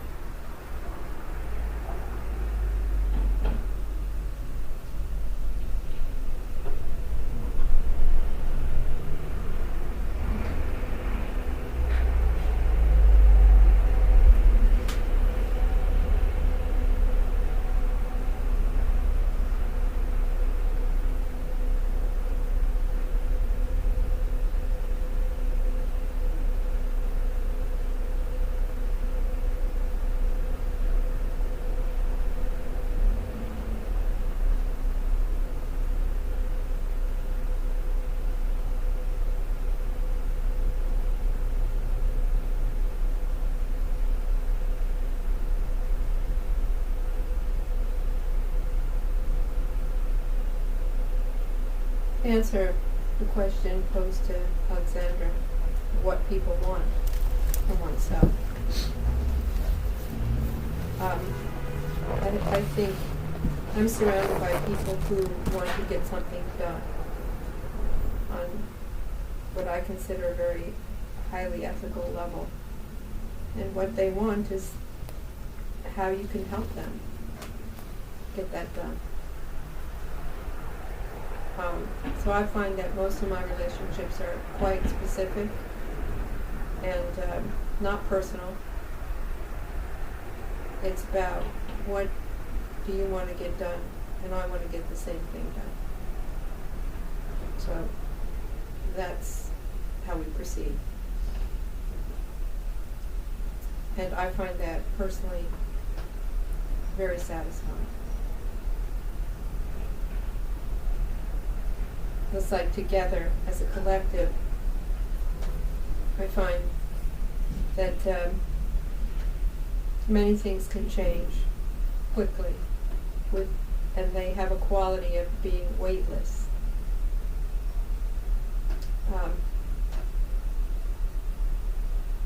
So today in a meeting on Indigenous people and their ideas of development, basically starting with the preservation of their culture in cooperation with others.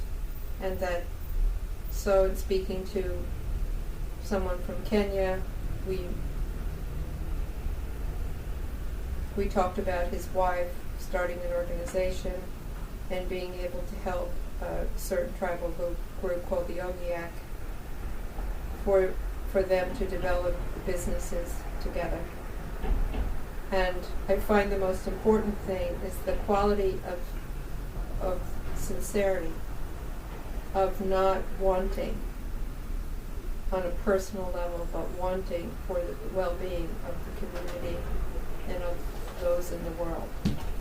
And I know that's going to work. What his wife is doing, I can feel from my years of work. I can sense pretty accurately so far when people are capable of doing and are sincere. And I can also reflect on the mistakes I've made where I have a very clear idea that the person I'm talking to, it's not going to work. In the past, I have many times gone against my instincts that I learned here, how to sense, and have fallen into the rabbit hole, so to speak.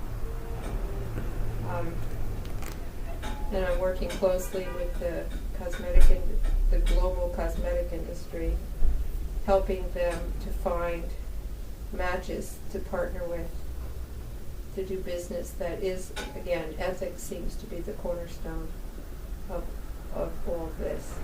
And finding these matches and helping to facilitate with technical assistance and experts support for people to make decisions that are better decisions.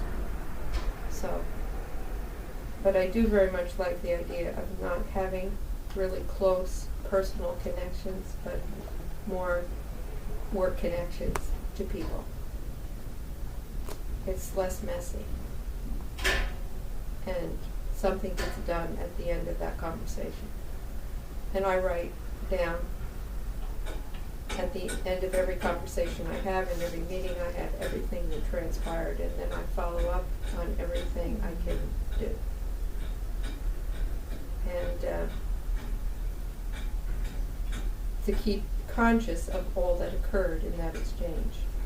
And then, as Michael commented on what the chair said, then it's like a constant wave that instead of going in and out, it just keeps going forward in terms of the potential of that wave is eternal in some fashion.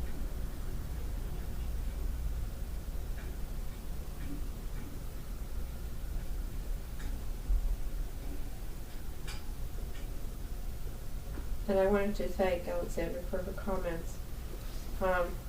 Because I feel it's a very fine line to be in a state of grace, to deal with things in this world, and to keep one's balance, and to always check, as Sue was saying yesterday, money is energy, to check if one is hooked in or not,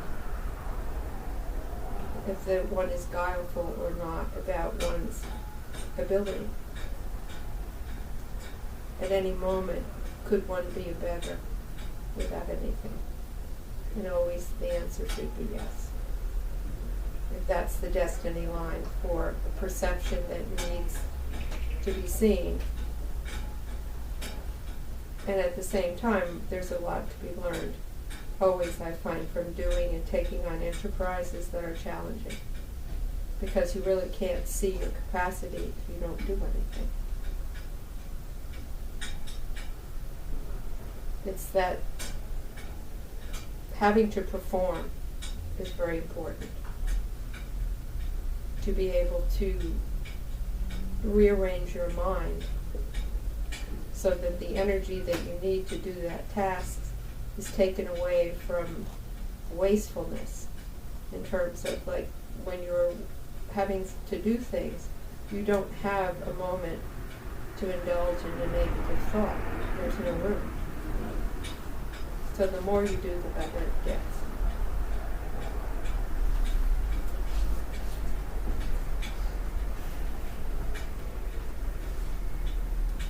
And I think to always hold the question with what one gains in one's enterprises, to listen for the answer rather than to think, to hear the answer come to you, to see what exactly are you meant to do. With that energy, if it's money, what are you going to do with that energy? And you could think out an answer that sounds kind of okay, but is it really the true answer of the essence self speaking about the next part? So I think that's important to remember. And I also, at this time, at the beginning of the year, wanted to thank everyone in this room who have helped me, because I think it's collective energy that allows things to move forward.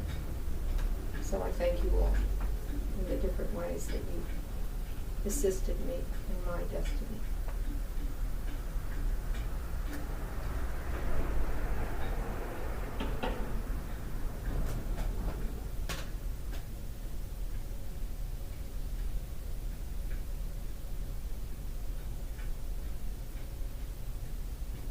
I'd like to say that when we're contemplating spirituality and our relationship with spirituality, we tend to associate that relationship with very large questions often. Questions about death, questions about love, questions about purpose. And I'd like to just put forth the idea that our relationship with spirituality can also have to do with small, trivial things as well, because that's all a part of it too. And it also helps us to practice maintaining that relationship. So instead of thinking that we must reserve our energies for communicating about large questions and large issues, I think it just in small things we can use it. And I'm thinking specifically of an example of something I was doing yesterday. I wanted to write a little card to two musician friends of mine, a husband and wife, and the husband had broken his arm, and I wanted to just kind of reach out to them and say hello, express a healing wish. And I'm writing the card, and I was trying to think of something to say. And my mind was just sort of a blank. And I didn't want to write the usual Happy New Year platitudes and that kind of thing. And I stopped and I looked at myself and I was like, what am I doing? I'm going to say, what am I saying? And I realized I'm like all up here. I'm like all not present at all. I said, wait a minute, just let me think about these people. Let me envision them and see them before me. And just empty myself and feel good things towards them, which is why I'm writing a card. I want to express good things to them. Let me just stop jittering and be silent for a second so something can come into me, which it did.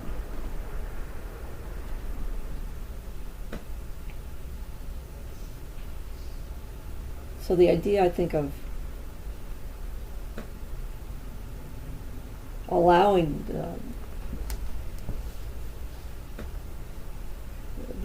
these forces to come into us at any level, whether it's asking for forgiveness or asking to understand compassion or asking to understand one's destiny or asking for a parking space. I think it's all good.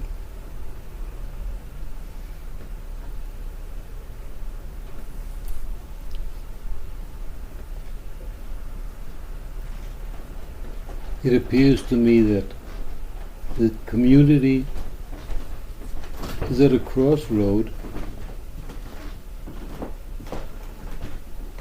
a lot having to do with the fact that I am going to end my living in New York within a couple of weeks, 2 weeks, 3 weeks. And that will necessitate,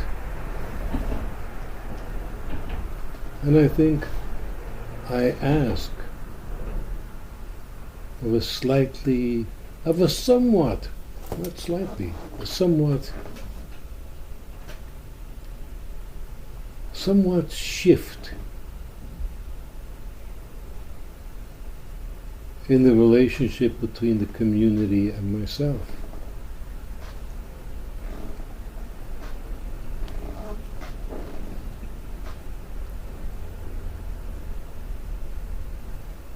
As I said earlier, it's very important for me to know what it is that people want. Very important for me to know what it is that people want from me, what people expect from me, what people believe they are entitled to from me.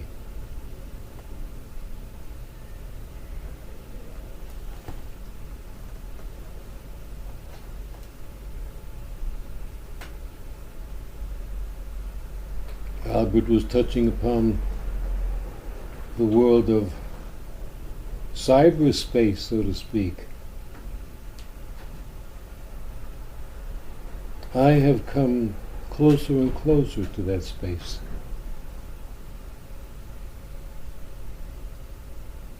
I'm attracted to it. I see the tremendous, tremendous value of it. To me, it's a magical world.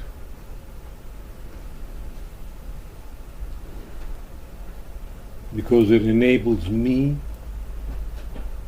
to have a far greater amount of freedom. I think it enables everyone to have a far greater amount of freedom.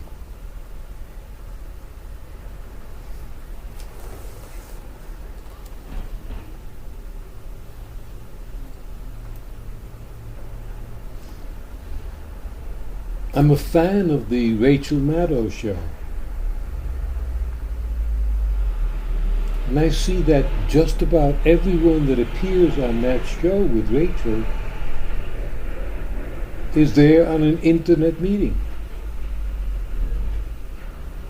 I think except for one gentleman who's on the show nightly, and his is sort of a light role. He generally comes towards the end. But the people she speaks to that constitute the backbone of the show, they are not there. They're on internet. I believe firmly, for myself and for the world around me, that that is a very, very important direction, and it's a direction that I look forward to tremendously. So in my fantasies, I wonder, how could we have 13 people communicating on internet?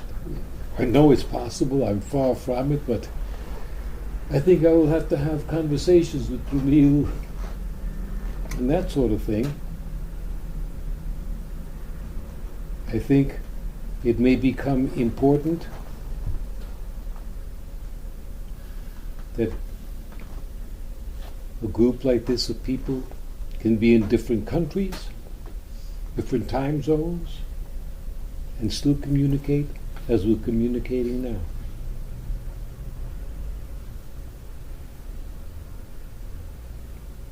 Adding to that a thought that I've never had before, but it just entered my mind now. The world that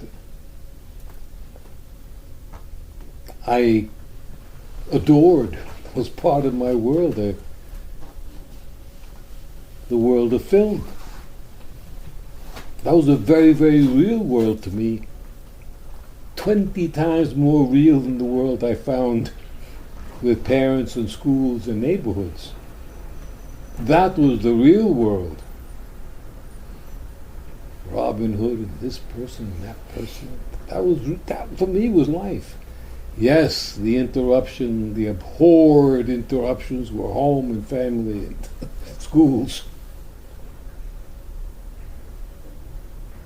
And the world has turned into Albert may be stationed in South America or whatever. I don't think that it's necessary for there to be a missed beat just because we live and do our business and our lives in different countries. To me, that's highly acceptable. And I look forward to it. I like it.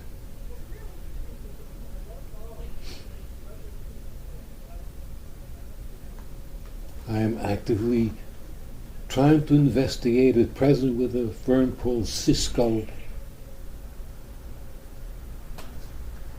How can I, in some way, improve the communications I have with people on the internet? I'm very, very drawn to it, very fascinated by it. And that's very, very much a direction that I yearn to go to more and more.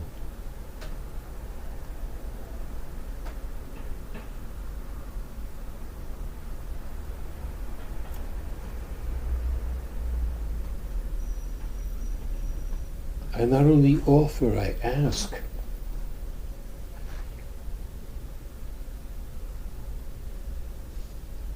As people go through their days, keep me posted. I'm not fond of the idea of hearing from people once a week. I'm not fond of it. It seems off to me.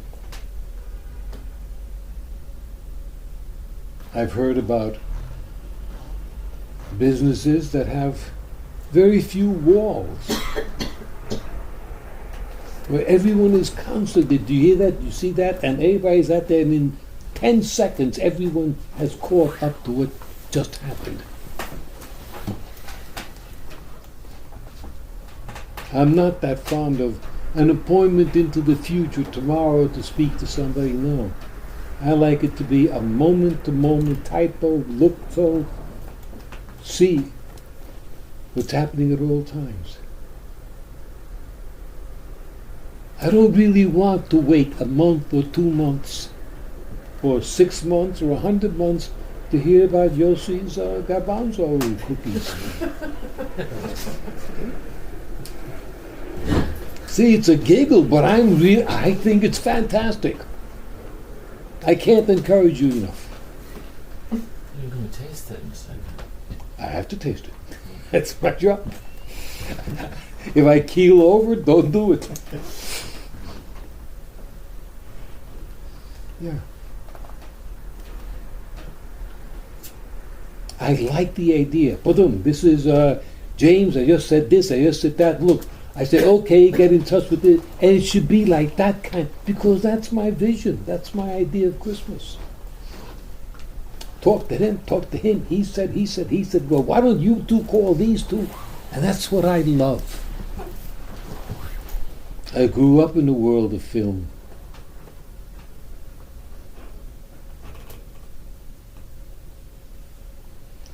At the time, I had to go to church because my mother said, you must go to church until you have your communion. Okay. Had to. The day I had it, I never ever set foot in one again. But Errol Flynn, he was wonderful. And John Wayne. And Greta Garbo. And the heroes of my thing wore camel's hair belted coats, and they walked down the street with 2 huge Afghans. Ooh, that'll happen to me when I grow up. Needless to say. Needless to say. So, I offer myself, I'm pretty much near my computer and around it, and I won't have to play alternating cars during the week. Boom, boom, boom, boom, boom. Call, buzz, jack, I love it. Jump in cars and come up and see me. 2 at a time, 3 at a time, 10 at a time. I want to have that kind of world. I want to have a world that moves quickly. Boom. People speak, people move, they communicate. I want that world. I feel like a piece is missing. Alexandra is in the Congo of LA for weeks at a time. So, well, I don't know what happened to him. Maybe she got eaten up by a lion on Mulholland Drive.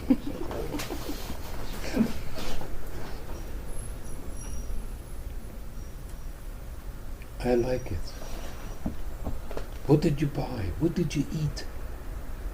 Where did you go? What movie did you see?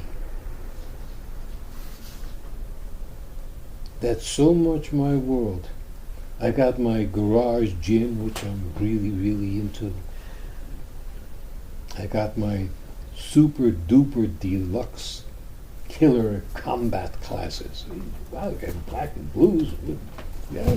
So real, it's not an art form with the little belts of different colors. This is, you better not be where the blow is coming or else you're going to catch it. And I get knocked on my rear end a lot. And I knock others on their rear end. I love it. A world of 10 people, 12 people, 15 people living as one community. Their students, your students. So, call me, talk to me. I love phone calls, I love emails. In the meantime, I'm ferociously addicted to the world of Vic Conant, for those who are taking notes. Who? Who? Are you an owl? Couldn't hear you. Vic Conant. C-O-N-A-N-T. That's his first name? Vic is his first name. His surname is Conant. They started a firm a while back called Conant and Nightingale. Earl Nightingale. And there's a whole slew of people around them that I hear from on a daily basis, whose theme is how to progress in business. It's like what an MBA might have been or could have been before it turned into what it has turned into. This is what to expect from your job, how to turn out the job, how to have relationships with the job, how to talk, how to do. I love it. Very interesting. Even from the advertisements that I get on a daily basis, maybe 30 a day, which I read all the whole thing. For the slightest idea, and here we go, for those who wish to listen. For the slightest idea of this new book by somebody, I received in hard copy 4 pages describing the book, what it is, what it's supposed to do, what it could do. 4 pages written by somebody, daily coming from the publisher of different books, who writes all these things. And there is a thing such as 4, 5, or 6 pages come through the mail of the promise of what can be, and you're asked to send away and pay for the, not for the promise to be delivered, but for more information about the promise, because then you're expected to buy the promise. So we talk about the promise, you send away for the book that tells you about the promise and where to buy it, and then you get the catalog that tells you what you're buying. It's called business. I come to the idea that you have a website and you can expect to have 10,000, 20,000, 30,000 people doing business with you on a day-to-day basis, on a weekly basis, on a monthly basis, on a what they call a repeat. Repeat business. What? Repeat business. Repeat business. Yeah. Yeah. I've seen in the last 3 years, and I'm studying this. I pay attention. Fellow like, say, Matt Fury, who was the wrestling champ of this or that. His books 3-4 years ago, how to develop bigger biceps, how to become stronger, all the how-tos. The how-tos at 1995 started to turn into the why and what part of you can you be in touch with for this to happen for $39.95. The statements began to be like, hi, I'm Matt, of course. As you know, I've become very much of a businessman. He sends you pictures of his homes, of his Humbers and the things. Come down to Florida at $2,500 a day and take my courses on how you can be great in the internet and make yourself $8,000, $10,000, $20,000 a week. Ooh. And now we include with that, the set is 6 CDs, and the price is $187, $297, and we're talking major amounts of money and connections and the ideas going around.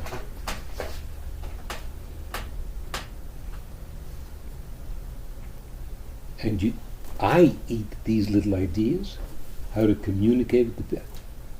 I'm into it. I strongly suggest that others get into it too. Strongly. The way that business is headed. He's not sitting in a loft somewhere selling cans of cleansed food with it. Where's your factory? Do you have a factory? Do you have a storeroom? Metagenics makes for us the goods. Oh, what do you do? I don't do anything. I market and sell. Oh, then you dig what I'm saying. Yeah. No products in hand, no warehouses, no trucks.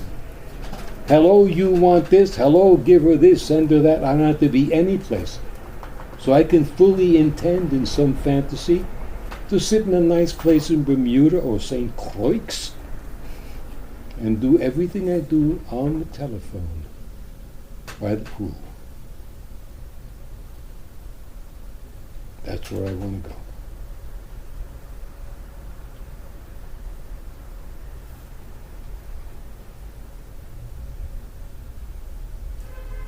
Well, that's what I do with my spare time. I read advertisements, 40 a day, and it does something to my head. It gets me to think differently. Giggles. She giggles. Sorry. What's so humorous? Tell me. Let me in on the giggle.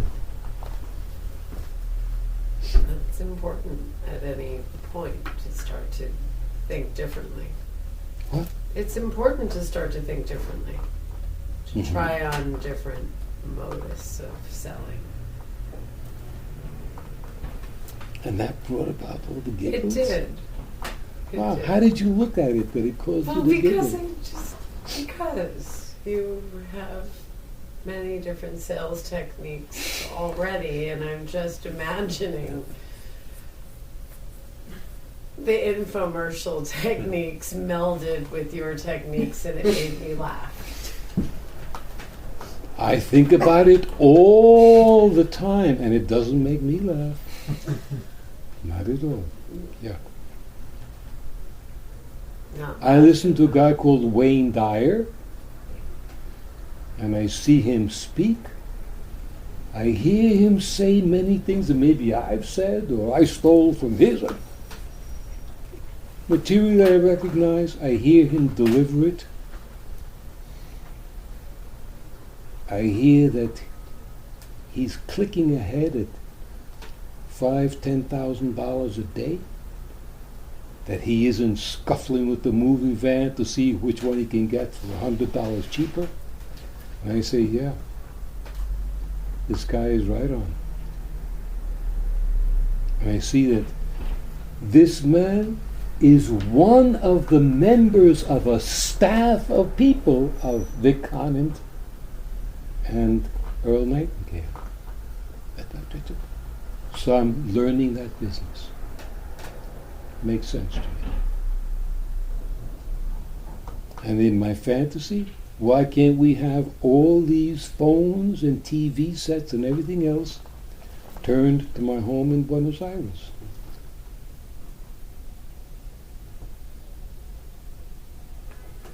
I don't want to be sliding around in the snow and ice of a winter in Pennsylvania, you believe not. I can do everything I do in Buenos Aires. And I want you to start thinking of working that way so that you can start thinking of doing your businesses that way.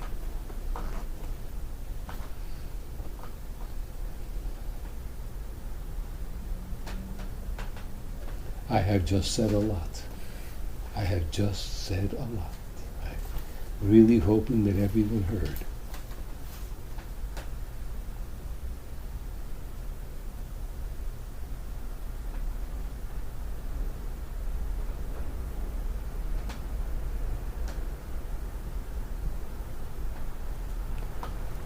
Also entered the idea, someone said this week, I said, what do you want? They said, well, I really don't know what I want. Is that part of me that says I want this and that? Is that the insane part of me? Is that my personality? How do I know what I want? And I said, I must treat what you say as the working point. Because it's easy to say, now you don't really want that. What you really want is legit, and nothing will ever happen. If you tomorrow tell me you want a career as a prison warden, thank you, I'll go along with that. I'll go along with that. That's what I consider work. What are you going to do now if you said you want a career as a prison warden? Will you see it through? That's the project. Because if we take it as that's your madness talking, then all we'll do is you tell me stories and I'll tell you how mad they are. So I take it upon myself as a very, very serious effort. Let's get you what you say you want, whether you want it or not.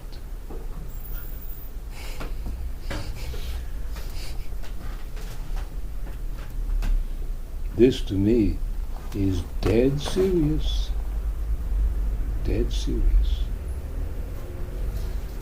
Because that's the only contact I have with a person is what they tell me. And I don't stop to ask what's coming from here or coming from there or what's real or less real. I must treat everything as it stands. You want to be a prison warden? Fine with me. You want to be a stagehand? Fine with me. Can we get it? Will you take what it takes to get it? You're the one that's going to find out.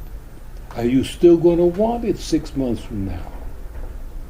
Then you'll have to decide that you're the man with the grasshopper mind.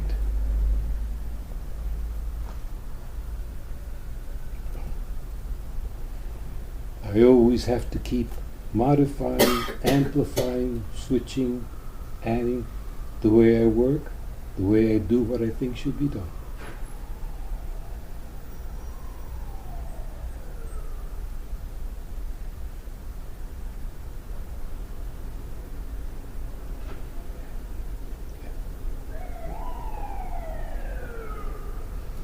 Any further comments before we enter the world of garbanzos?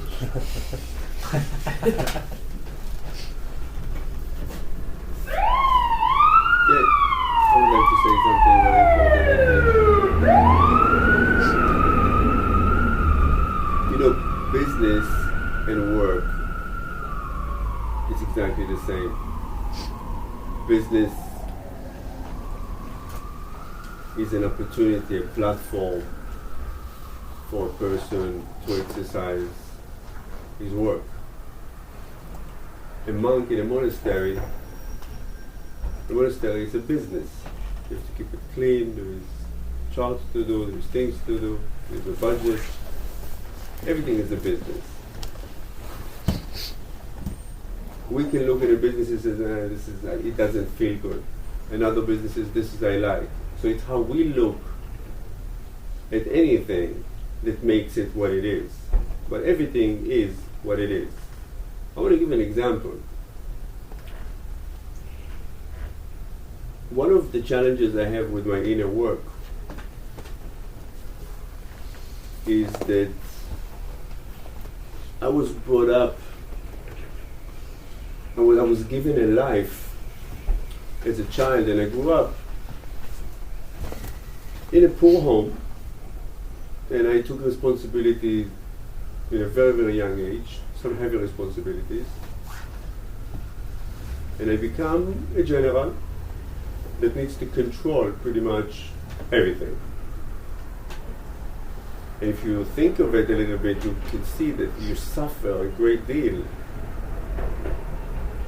if, for example, anybody does what he likes and you don't like it, because you need to control everything, and people do. And then a person like this gets married, and his wife does what she's been doing all her life, and it pisses me off, because this is not how it's supposed to be. And I've worked on it for so long. I didn't see too much results I sat in my apartment at 80 at Lexington Avenue, meditated, compassion, wished, wrote books about what I feel and what I did. Not too much happened. Most in my businesses, I'm the 100% owner. And I control everything. So I can do some practice and not to control. So yes, the business was the only place where I started to see progress of how to let go of things, let go of control, manage people. I learned that, for example, you treat a person as if he knows, he starts to behave like he knows. So a boss can learn a lot, but when you control everything and you want to do everything, you don't let anything happen and you have to pay for it because you have to do it all day long. So freedom for me was letting go. The Clean program, which is a new business for me, put me at a different level because now I have 2 partners, not 1, 2. I had 1 partner, I got rid of him. I paid double the prices to get rid of him because I needed to control everything. But it's as if I've been prepared for this for a very long time and now I can do it.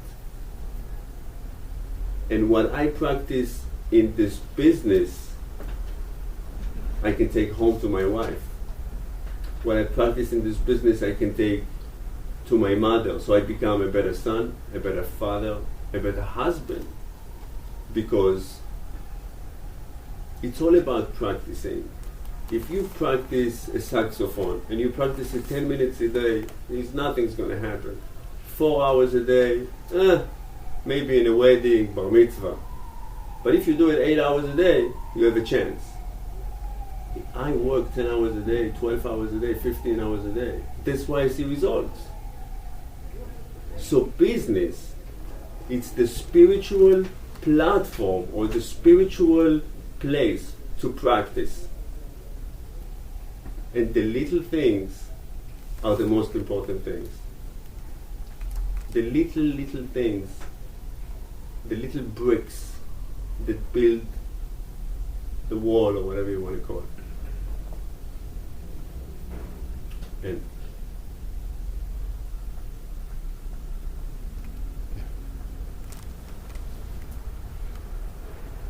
given a few seconds down the line, I believe he would have spoken about somebody who gave a presentation at his last council. And people come up to explain a product or explain something, and they are 100% terrific. They know. They don't come up to say, our product is this or our aim is this, and they're lost. You get sharpshooters where you presented? you know, it's amazing. I did not know this existed. We're talking about the CEO and the founder of Metagenics. We're talking about Dr. Jeffrey Bland, which is one of the speakers, the greatest in the world, and they're telling us to meet at 9 o'clock to rehearse until 1. What rehearse? What do you mean you rehearse? This is it. These are the guys. And they came in and they rehearsed. 4 hours. I was shocked. And they rehearsed like it's a dress rehearsal. And then we all left, everybody's ready, okay, let's just do it one more time. I'm like, I don't believe this. They nail it every time. But they gave everybody the security. Alejandro Junger was a little shaky, he's not a professional. So they slowly. Maggie Q was very, she's a movie star, she doesn't know how to present, so she said it once, twice, 3 times, but the 4th time she felt good. I don't know if they did it for themselves or they did it for them, I don't know. But I was very impressed. Even if you're the best of the best of the best, you keep practicing because practice is the name of the game. And practicing, I think, You know, I said it so many times. The best exercise Gail has given me was always, he says, make sure the bathroom is clean. One time he said to me, if you don't wear something for 6 months, you don't need it. Things like this. This is your life. You know? I don't want to clean my house every day, but I clean my house every day. And I throw the trash every day because this is what I do. It's hard for me to throw a shirt, but I don't wear it. So I give it to someone. It's hard for me. But after the 5th time, I don't feel anything. But I can do every day. But something difficult to read the book and connect to the angel, it will happen to me maybe 5 times in my life. And it hasn't happened yet. I want it to happen, but it's not happening. I have a daily practice. I meditate a lot. I do my practices, my mirror exercise, but I also do my little stupid things. The stupid things, the little one, they are what makes me who I am, and this what changes this machine called Albert, because it's a bunch of habits. And I'm there with a screwdriver breaking the habits. And the most important thing that I learned in this world, as a general, I'm very good at blocking, but I never understood that after you block, who do you want to be? If I'm not going to be this and this and this and this, and no desire and no this, who am I going to be? So I started to build a new Albert that I wanted to be. And this is the work, I think.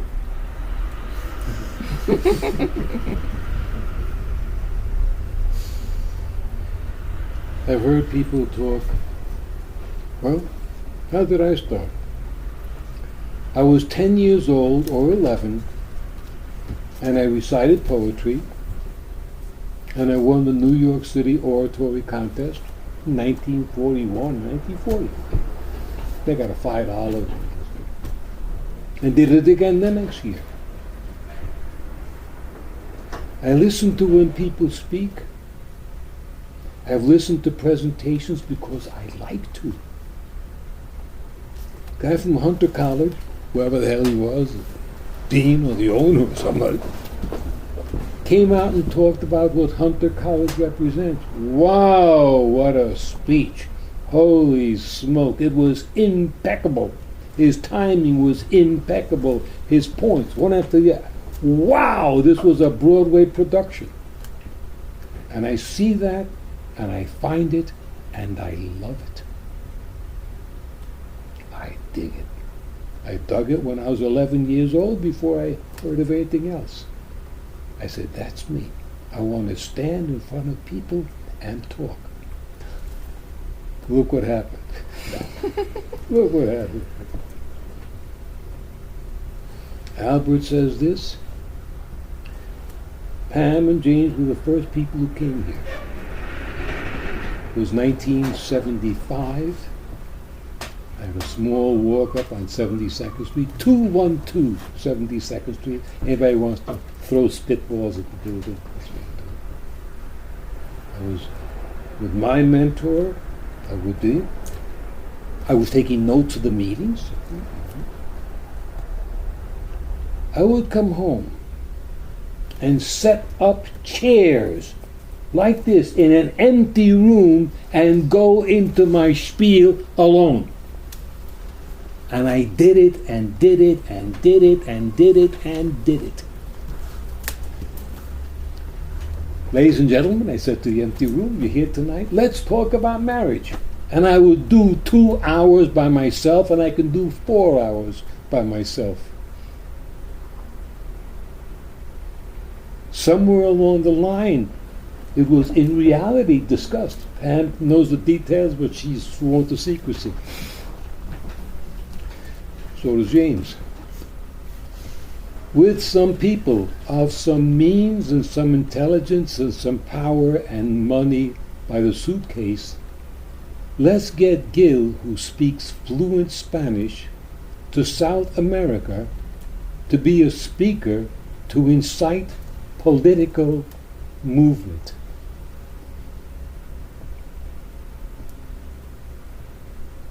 Yes, I have heard Fidel Castro speak a lot.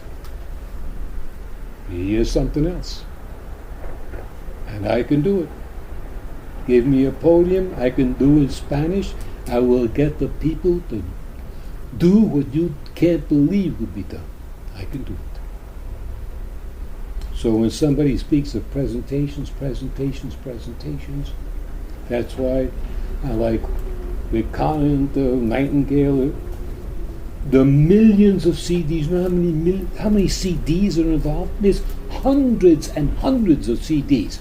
4 from this guy, 3 from that guy, 5 from that guy. This is a multi-billion-dollar business. Presentation,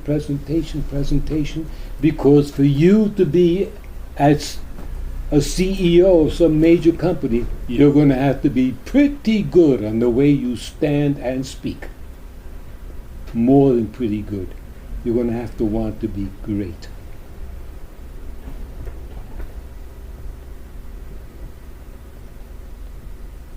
You believe that. Your ideas have to be what I spoke with Dushan. Tons of hours. Dushan and I spoke about his business for weeks and years. When somebody comes in, what are you going to say? What's your role? What's their role? He goes on, he writes a book on teaching bartenders what to do from what I told him what bartenders should do. Somebody comes in, hello, Dave, in your charge. This has to be a well-oiled program.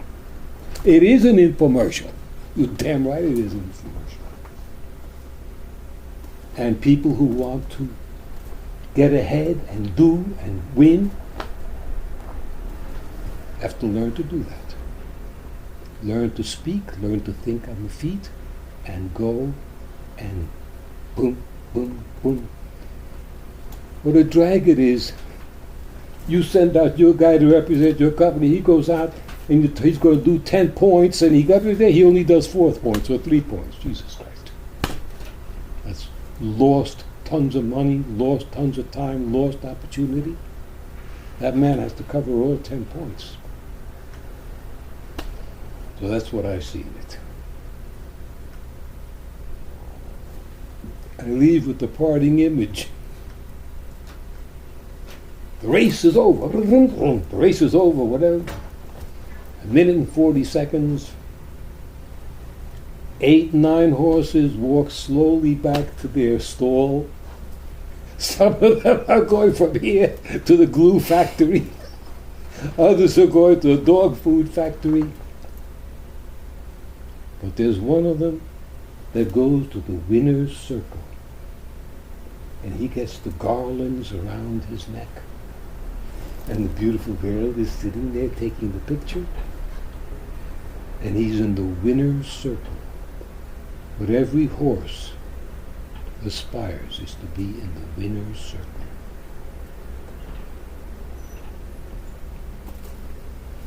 Thank you.